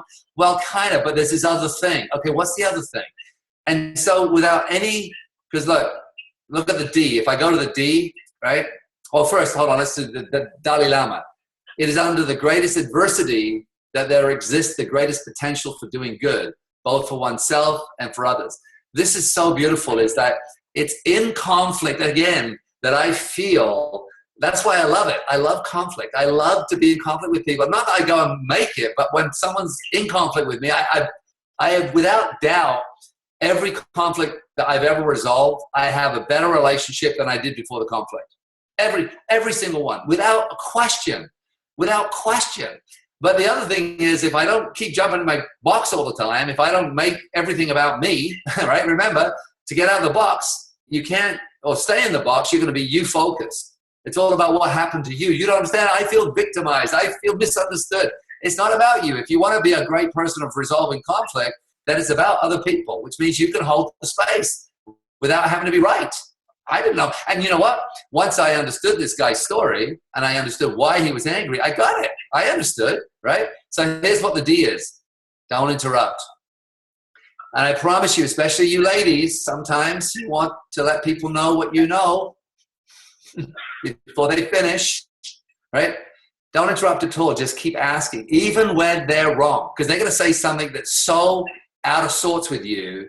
Like they may say you said something you never said, and you're going to want to interrupt them, and that's not the right time. You'll have your time, right? You'll have your time, but that isn't the time. The time for you to speak is after they've finished. And that, like I said, hour and 42 minutes, right? Okay, that was how long it took this person to get out. And what do you think happens when someone feels really hurt? What happens to their energy once they realize that you really are interested in listening to them? And that you really do care about the outcome, that you are doing this intentionally, right? It's a very, very powerful force, okay? So read that out to me.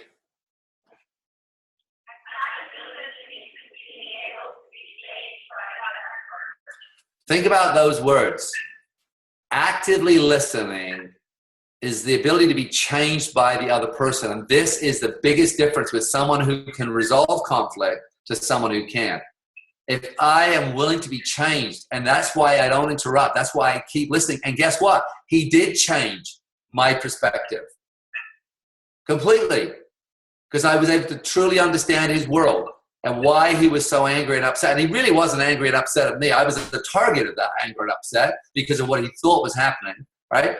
But again, I didn't have to justify anything to him either, but to be changed by the other person. It's a very, very powerful thing, right?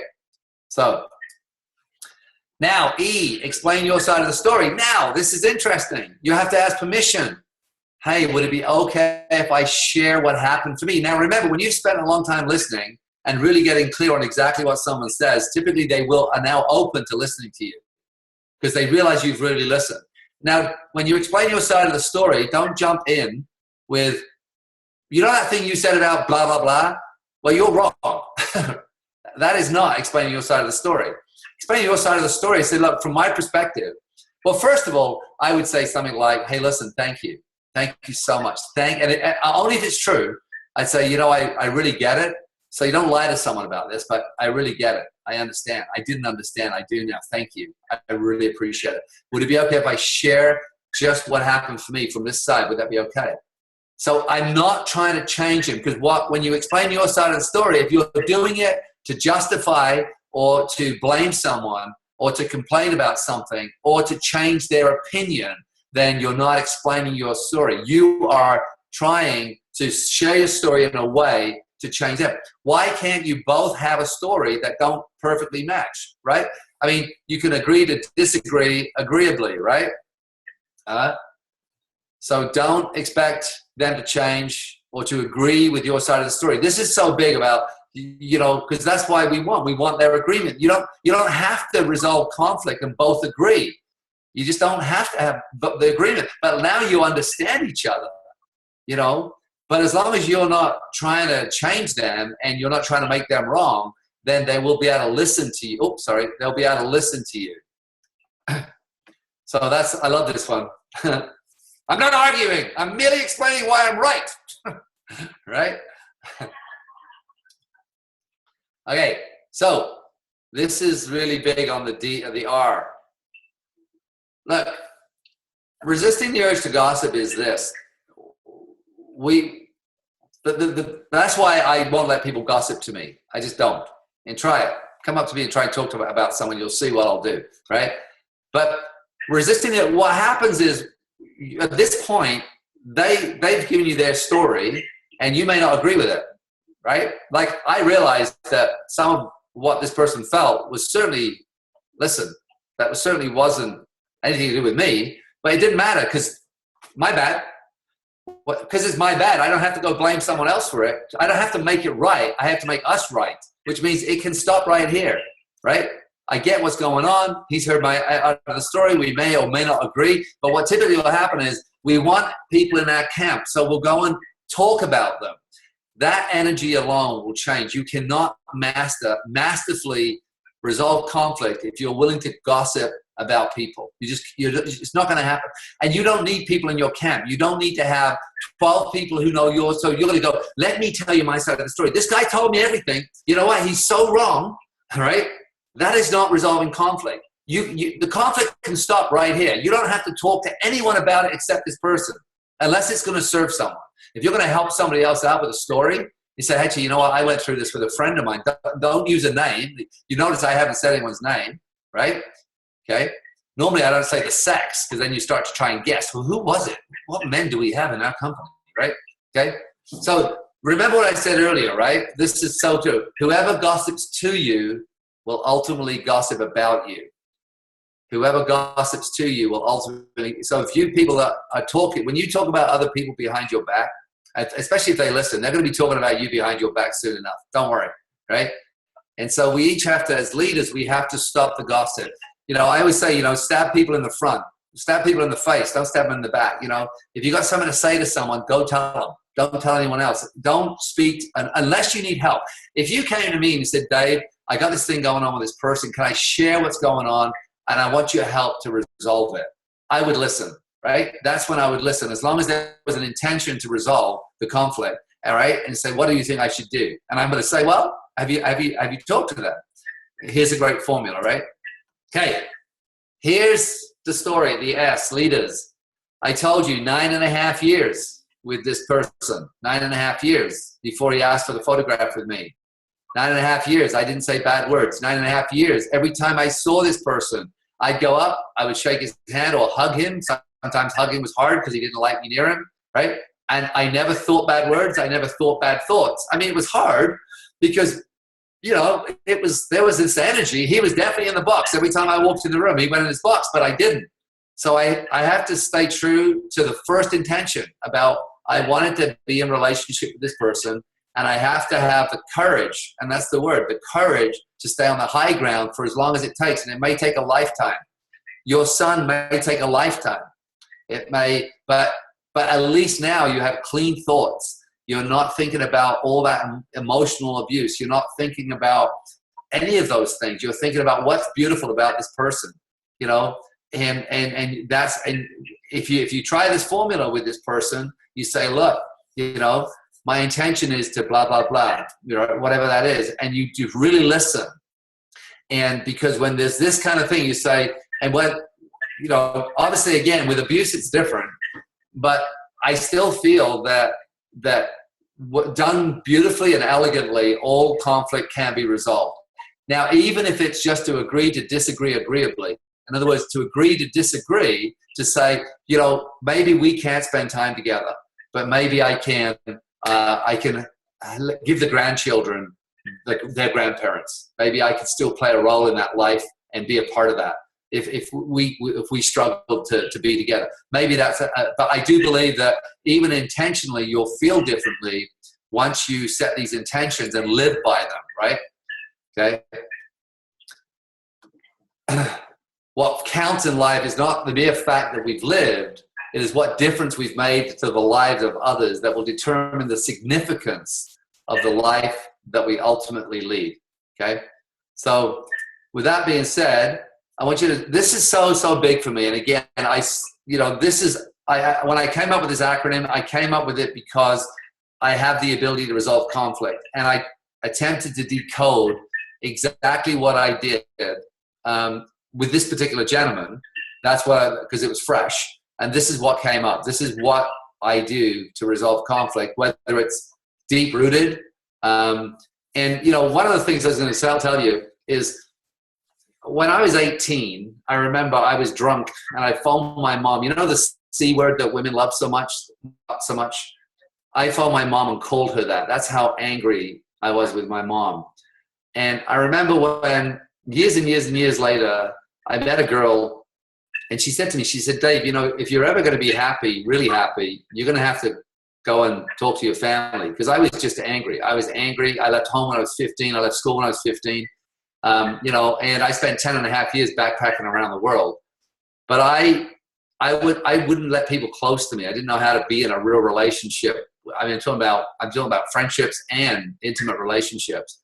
And so I remember when I went back to England and actually resolved the conflict in my family for the first time, she gave me some advice. She said, Dave, don't think anything's going to change. Don't think that they'll agree with you. And don't think that they may even say it didn't happen. They may actually say, and that's exactly what happened with my mom.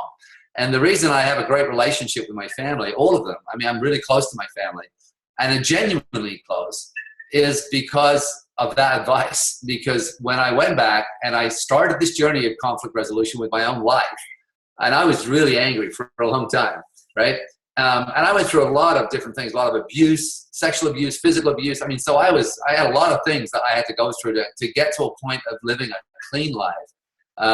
But if I hadn't got that advice, I would have gone straight back in the box. When I was talking to my mom and I was explaining how I was feeling, I didn't have this formula back then, so I was clumsy. But she denied most of the things I spoke about. And probably, but it did change. It started me on a journey of not carrying this stuff. You know, they say holding on to anger is like drinking poison and expecting somebody else to die, right? So the idea of us, you know, letting go of this, and it's just going to clean us right out, okay? So just turn to your partner and say, I'll be finished in about another 6 or 8 minutes.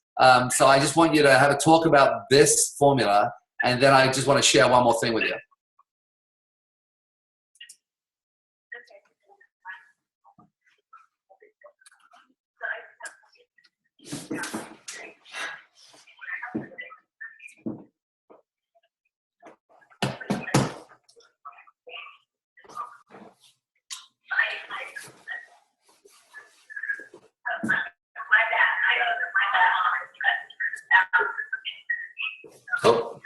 Sorry. I put that back up for you. Sorry.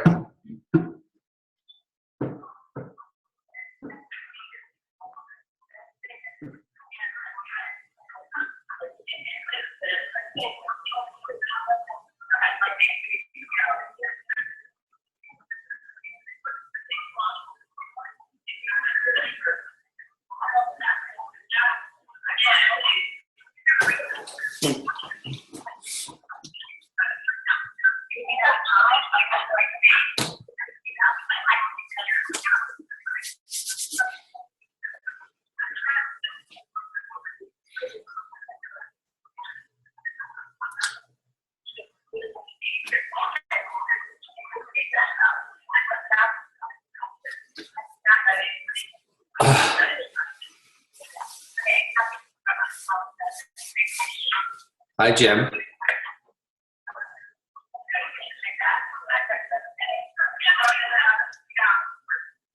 All right, hands up. Hands up. Okay. So, are there any questions or any thoughts or any comments about what you've learned? Again, I do have one last thing I want to share with you, but is there any thoughts or comments or questions with regards to this? Okay, David, I have a stepdaughter. Can you introduce yourself so I know who's talking? Sorry. Lilia from St. George, Utah. Hi. Anyway, I have a stepdaughter, so as you were saying, your own challenge, I wrote my own challenge. I didn't write yours, but I thought to myself, I'm going to write a challenge that says, I will not have any conflict for the next 30 days with my stepdaughter. And if I do have it, I'm going to start all over again. So I'm going to give myself 30-day challenge. See how that goes. So thank you so much. Well, yeah, but can I challenge you on your challenge? Sure. Well, the only problem is saying I'm not going to have any conflict with her. What I would love you to say is, what if we have a conflict that we resolve beautifully, then it's not a conflict. Because otherwise, you're just gonna try not to have conflict, which means either you're gonna three things. If you're saying that all the conflict comes from you, in other words, that you're not going to be. What was that? Okay, can you say it again so I can write it down? Yeah, I say that if you have a conflict with her and you resolve it beautifully, in other words, it's okay that you have a little conflict here and there, but you're able to have clean energy at the end of it, then it's not a conflict, right? What you're saying is if you get into conflict where you go into your box and she's in her box, right? So your job is to stay out of the box, but it doesn't mean if she does something you disagree with, you can't let her keep doing it. You're going to have to find a way to talk with her, right? That's going to be the challenge. Well, but here's the thing. What I found, again, this is easy to say to you to do. I know how hard it is to do it. But my eldest son, when I focus on the beauty of him, even when sometimes he can do and say things that are done to kind of test the waters all the time, and sometimes they can be rude, right? But what I found is when I hold the high ground with him and I actually focus on what's good and right, because when you're in conflict a lot with someone, what happens is you're always in the box with them. So they walk in the room, you're already in the box. And normally when she comes home, you're already in the box. You're already pre-thinking what's going to happen. So you're already kind of like coming from a different place. So what may change for you is you're out of the box and your language with her and your patience and your understanding and not being driven back in the box. She may say something. It doesn't drive you into the box. It actually, you stay elevated. Can I give you an example you can tell me? Yeah. And how to follow through? Okay. So we have people at home. She's very an introverted person. We've got people at home. She's 14 years old. She can walk into the house and she can go straight to her room. The rule is you say hi to people and you not visit, but you acknowledge the people at home and then you can excuse yourself and go to your room. And so when she doesn't do that, my hair just stands up and I Sure. Okay. So let's just, well, can you walk me through that real quick? well, yeah, well, this is a great one because I think here you are, you're talking about something where your expectation is that she says hi. And my expectation is my kids are polite, right? But the fact is that she's an introvert, you say, and all she's doing is she wants to go into her room, right? Now she's 14. She's got hormones going out of control. She may or may not have really crappy things going on at school, right? So what I do when I start thinking about changing my conversation with someone is I attempt to put myself in their world, right? I don't know if she's got braces or she's got pimples. I don't know if she's a normal girl. Okay. But what I'm saying is most kids, my youngest son has just gone through a lot of this stuff, right? But what I'm saying is that understanding that when she comes home, she may or may not have stuff going on in her life that is hard. And so well, I just say, why not say anything about it? Look, why just let her be her? And if that's how she wants to be, when she wants to come out next, don't mention it. Because what's happening is this. You've told her this how many times? A million. Okay, so what do you think is going to happen if you tell her a million more times? Nothing. Same thing. Another 2 million times. All right, so when you put energy on that, she knows that she can get a rise out of you by not doing it. So you've given her a green card to piss you off every single day by not doing that, right? That's what she has. So she has this complete power. She has this complete power over you. It makes your hair stand on end even. It's not that you're just a little upset. Your hair's standing on end because she walks in the house and goes to her room. Now, what I would suggest is that when she comes in next, that you really don't let it bother you. Just say, hey, that's how she is right now. Remember, it's going to change. But the energy you've given her right now is she's wrong. As soon as she walks in the house, she's already wrong, right?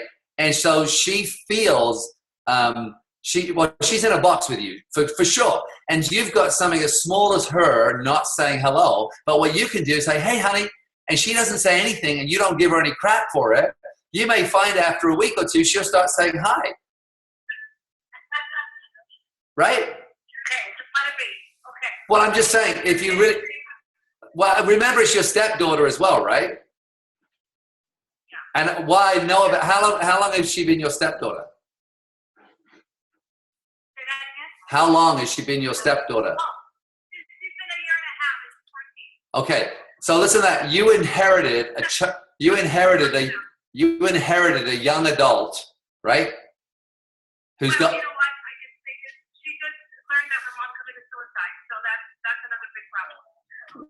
Okay, so what I'm saying to you is that you're answering your own question, but look, I've had 2 stepmoms in my kid's life, right? So my ex-wife and I are best friends. So I've had 2 women in my life for 5 years who were both stepmoms, right? The rule that we played by, and you may want to consider, is that neither one of those were parents for 3 years. They weren't allowed to parent the child. They had to just be friends. Your job is to be her friend, not because she's already got enough crap. Her mom's committed suicide. Again, she's going through puberty. What if you become a friend? And again, a friend, if I came in your house as a friend and I was quiet, there's a chance, and I wasn't comfortable saying hi to everyone, there's a chance because you love me and I'm your friend, you wouldn't probably correct me every single time. David, if you're going to come into my house, you have to say hi to everyone. You probably wouldn't talk to me like that, right? So what we did, we went for a rule, and I learned this from somebody else, and it was beautiful because my kids love both these women, and if I ever wrestle with Jen, both of them would come and jump on me, and they'd tear me off the bed, and they'd beat me up they'd fake beat me up, right? But I would just say that possibly, what she needs right now is a real friend. And what she's going through is so hard for her. But what we're talking about is a very small thing that's creating a very big conflict.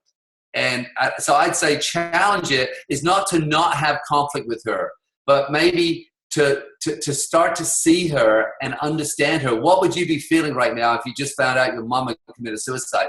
I mean, you may be thinking about the same thoughts. You don't know what's going on in a child's mind, but I do know that putting yourself in her shoes and letting her have space right now, letting her live a life. Again, I don't mean she can be rude, but that's your standard. Your standard is she has to be polite to everyone, right? The fact is it's not working for her right now, but she's also in a new situation. So I'd say play with it, but don't be rigid with it. Don't be so rigid that you know, do you know what I'm saying? Yes, I do. Thank you so much, Dave. All right. Thank you.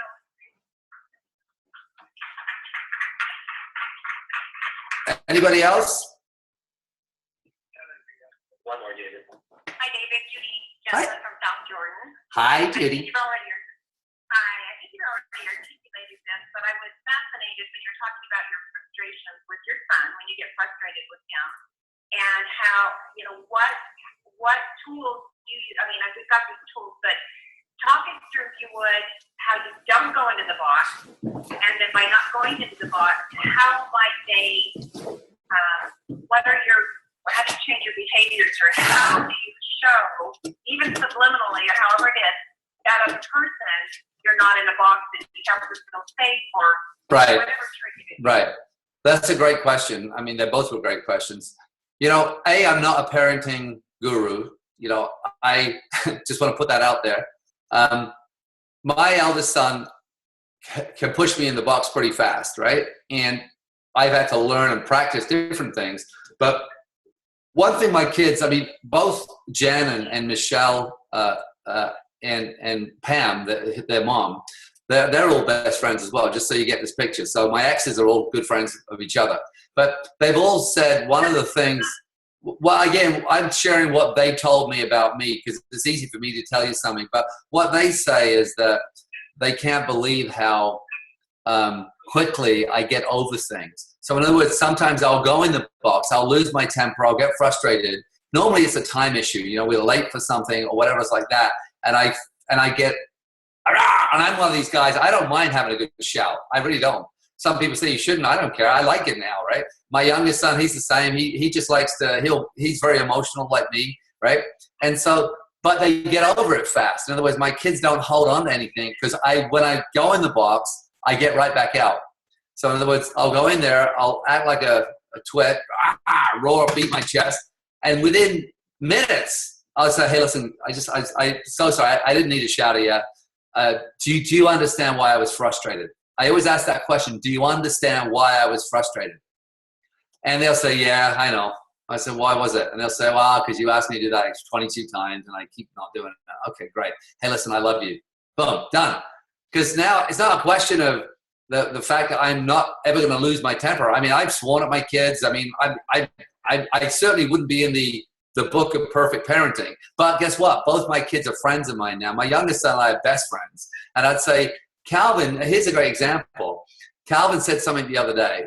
We were sitting down together and he said, you know, and we were having dinner. We always eat dinner, the three of us eat dinner together. And he says, you know, I think guys are just naturally closer to their moms. I think it's, you know, because so he's telling me he's closer to his mom than me, right? Which is absolutely perfectly fine. I have no energy around that, right?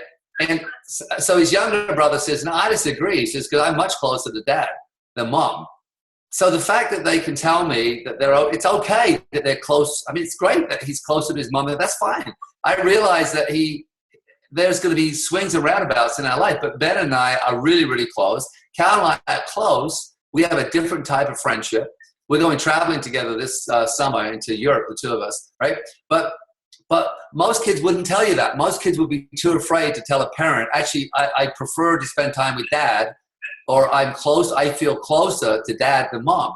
Because in the parenting world, we don't like the truth. We want our kids to say and do the right things, which means why, when I asked you in the beginning, how many of you wear masks in front of your parents, so many of your hands went up, because that's exactly why. Because our kids have to show up the way we think they should, or they're wrong. And so they pretend to. And then when they go out the back door, they typically, they're different, right? And so does that help a little bit? Thank you. Again, remember, I'm not the what I'm very proud of. Like, you know, my son and I, we worked out together this morning. He's 16, by the way. You know, and we had a hot tub together and we chatted, you know, and, you know, he's filming right now. So but you know, he wants to come and work for a year. So when he graduates, he's taking a year and coming with me and traveling with me for the whole year and working as my assistant, right? But that's our relationship, you know, and so I think it's I feel good about that, but I try to stop parenting as much. You know, they know right from wrong, and I just find the more I parent or over-parent, the further away they seem to get.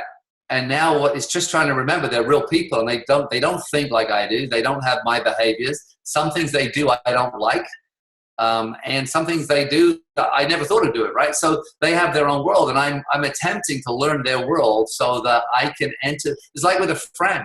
You know, imagine if every friend that came to your house did everything you wanted exactly the way you wanted, like you expect a child to.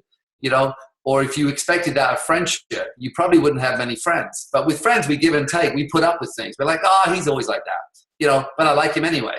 And with kids, we kind of want to correct them. And I think what I see with most parents who are in conflict with their children is they simply overparent.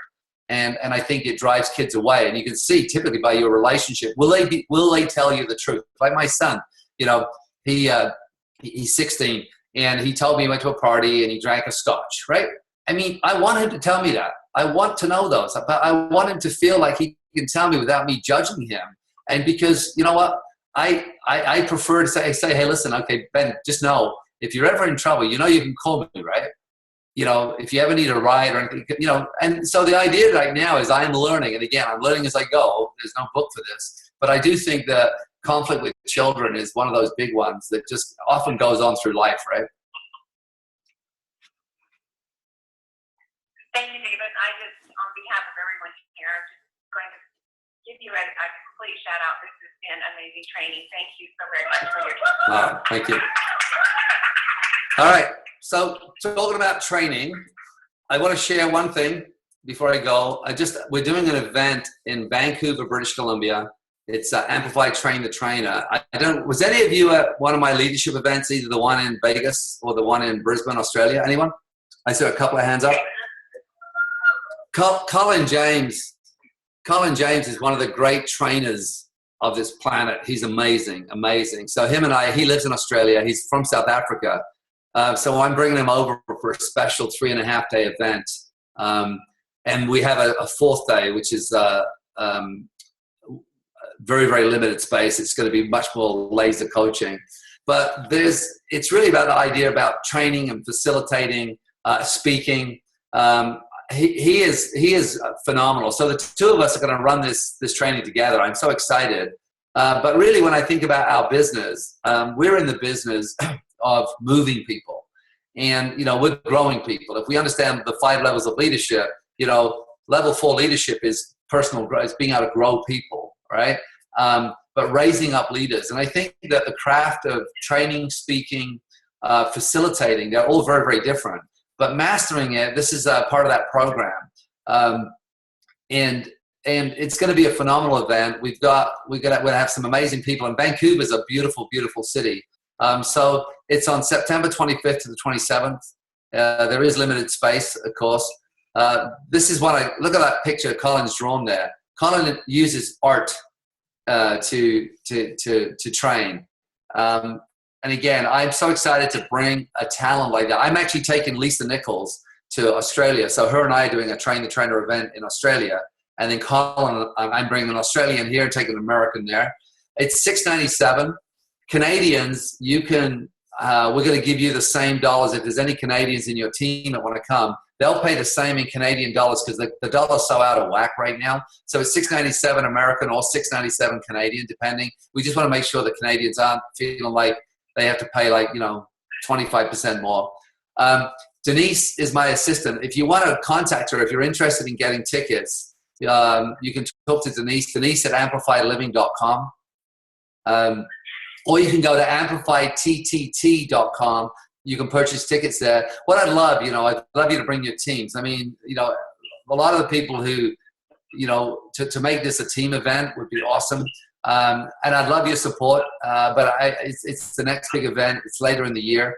So I just wanted to share that with you. If there's any questions about that, Denise can answer them for you. There's not going to be any other deals offered. The price will go up when we get closer to the event. We are putting the price up, but there'll be no deals offered outside of this particular deal. I paid a lot of money to bring him over. He's one of the top trainers in the world, and so it is an expensive proposition. But the location in Vancouver is gorgeous. And again, you can go to Amplify TTT. If you can share this with your teams, if you can get people excited to come and work with me, I'd love to work with them. But I'm really, really excited to work with Colin and myself to have these two people who understand this profession so well, and then looking about how to leverage that into your network marketing business and creating more success. It's not about becoming a trainer. It's about using the skills to be able to move people along through their business. So, really understanding how to move your teams and grow your team. So that's it. I'm not going to do more. If there's any questions, again, just contact Denise. I want to, if I can end, for some reason I can't get out of that. Okay, just to end, would anyone like to just share maybe one takeaway, something you took away from the training that you're going to bring into your life or your business, your teams? I just want to hear from a few of you, just to see what landed in this room before I go. Volunteers? Okay. Who do we have? You get a treat. Come on up. Come on over. Introduce yourself. David, you're here. You're the one you really helped me a lot with my son. Thank you very much for that today. And I walked away with is my dad. I love it. I really do. It clears my mind. It clears my soul. It clears my heart. Awesome. Great show. Michael Jackson, David, has some. And who else do we have? More takeaways. Come on up. Come on, guys. Come on, guys. Don't be shy. Yes, I see somebody running. Come on up. Let me just do something. Everyone raise up your hand for a second. Raise up your hand. Everyone raise up your hand. Oh, they work. Okay, good. So. There we go.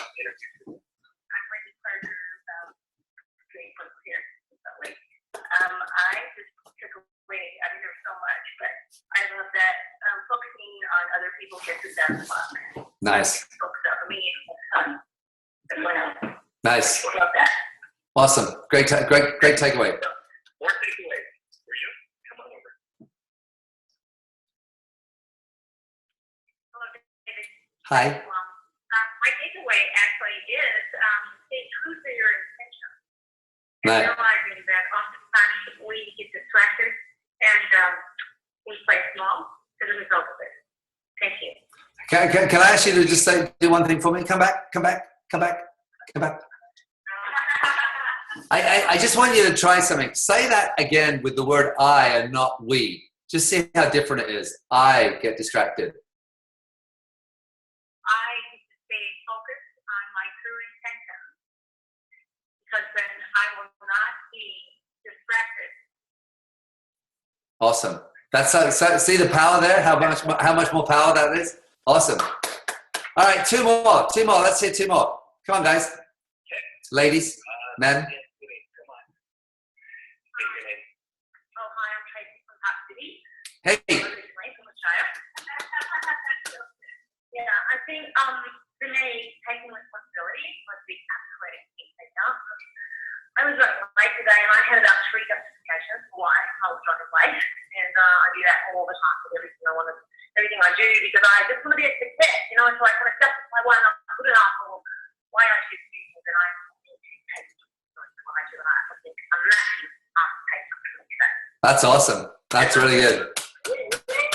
Very nice. All right, last one. Unless there's someone burning. Ooh, I love your gut. I miss you. It's still the Hi, Jelly. Hey, so the biggest takeaway I got today was that leaders resolve all conflicts. Because I tend to be the one that wants to fix everything, but I was just doing it in the wrong way. So thank you so much. Nice. I love you too, Jill. All right.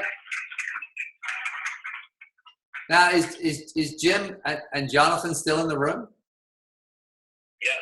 I just want to blow a big kiss to the Rhodes family just because I haven't seen them in such a long time. Mwah. There you are at the back. I can see it. And Cindy, thank you for organizing this. Let's give Cindy a big round of applause. All right, everyone. Have a great one.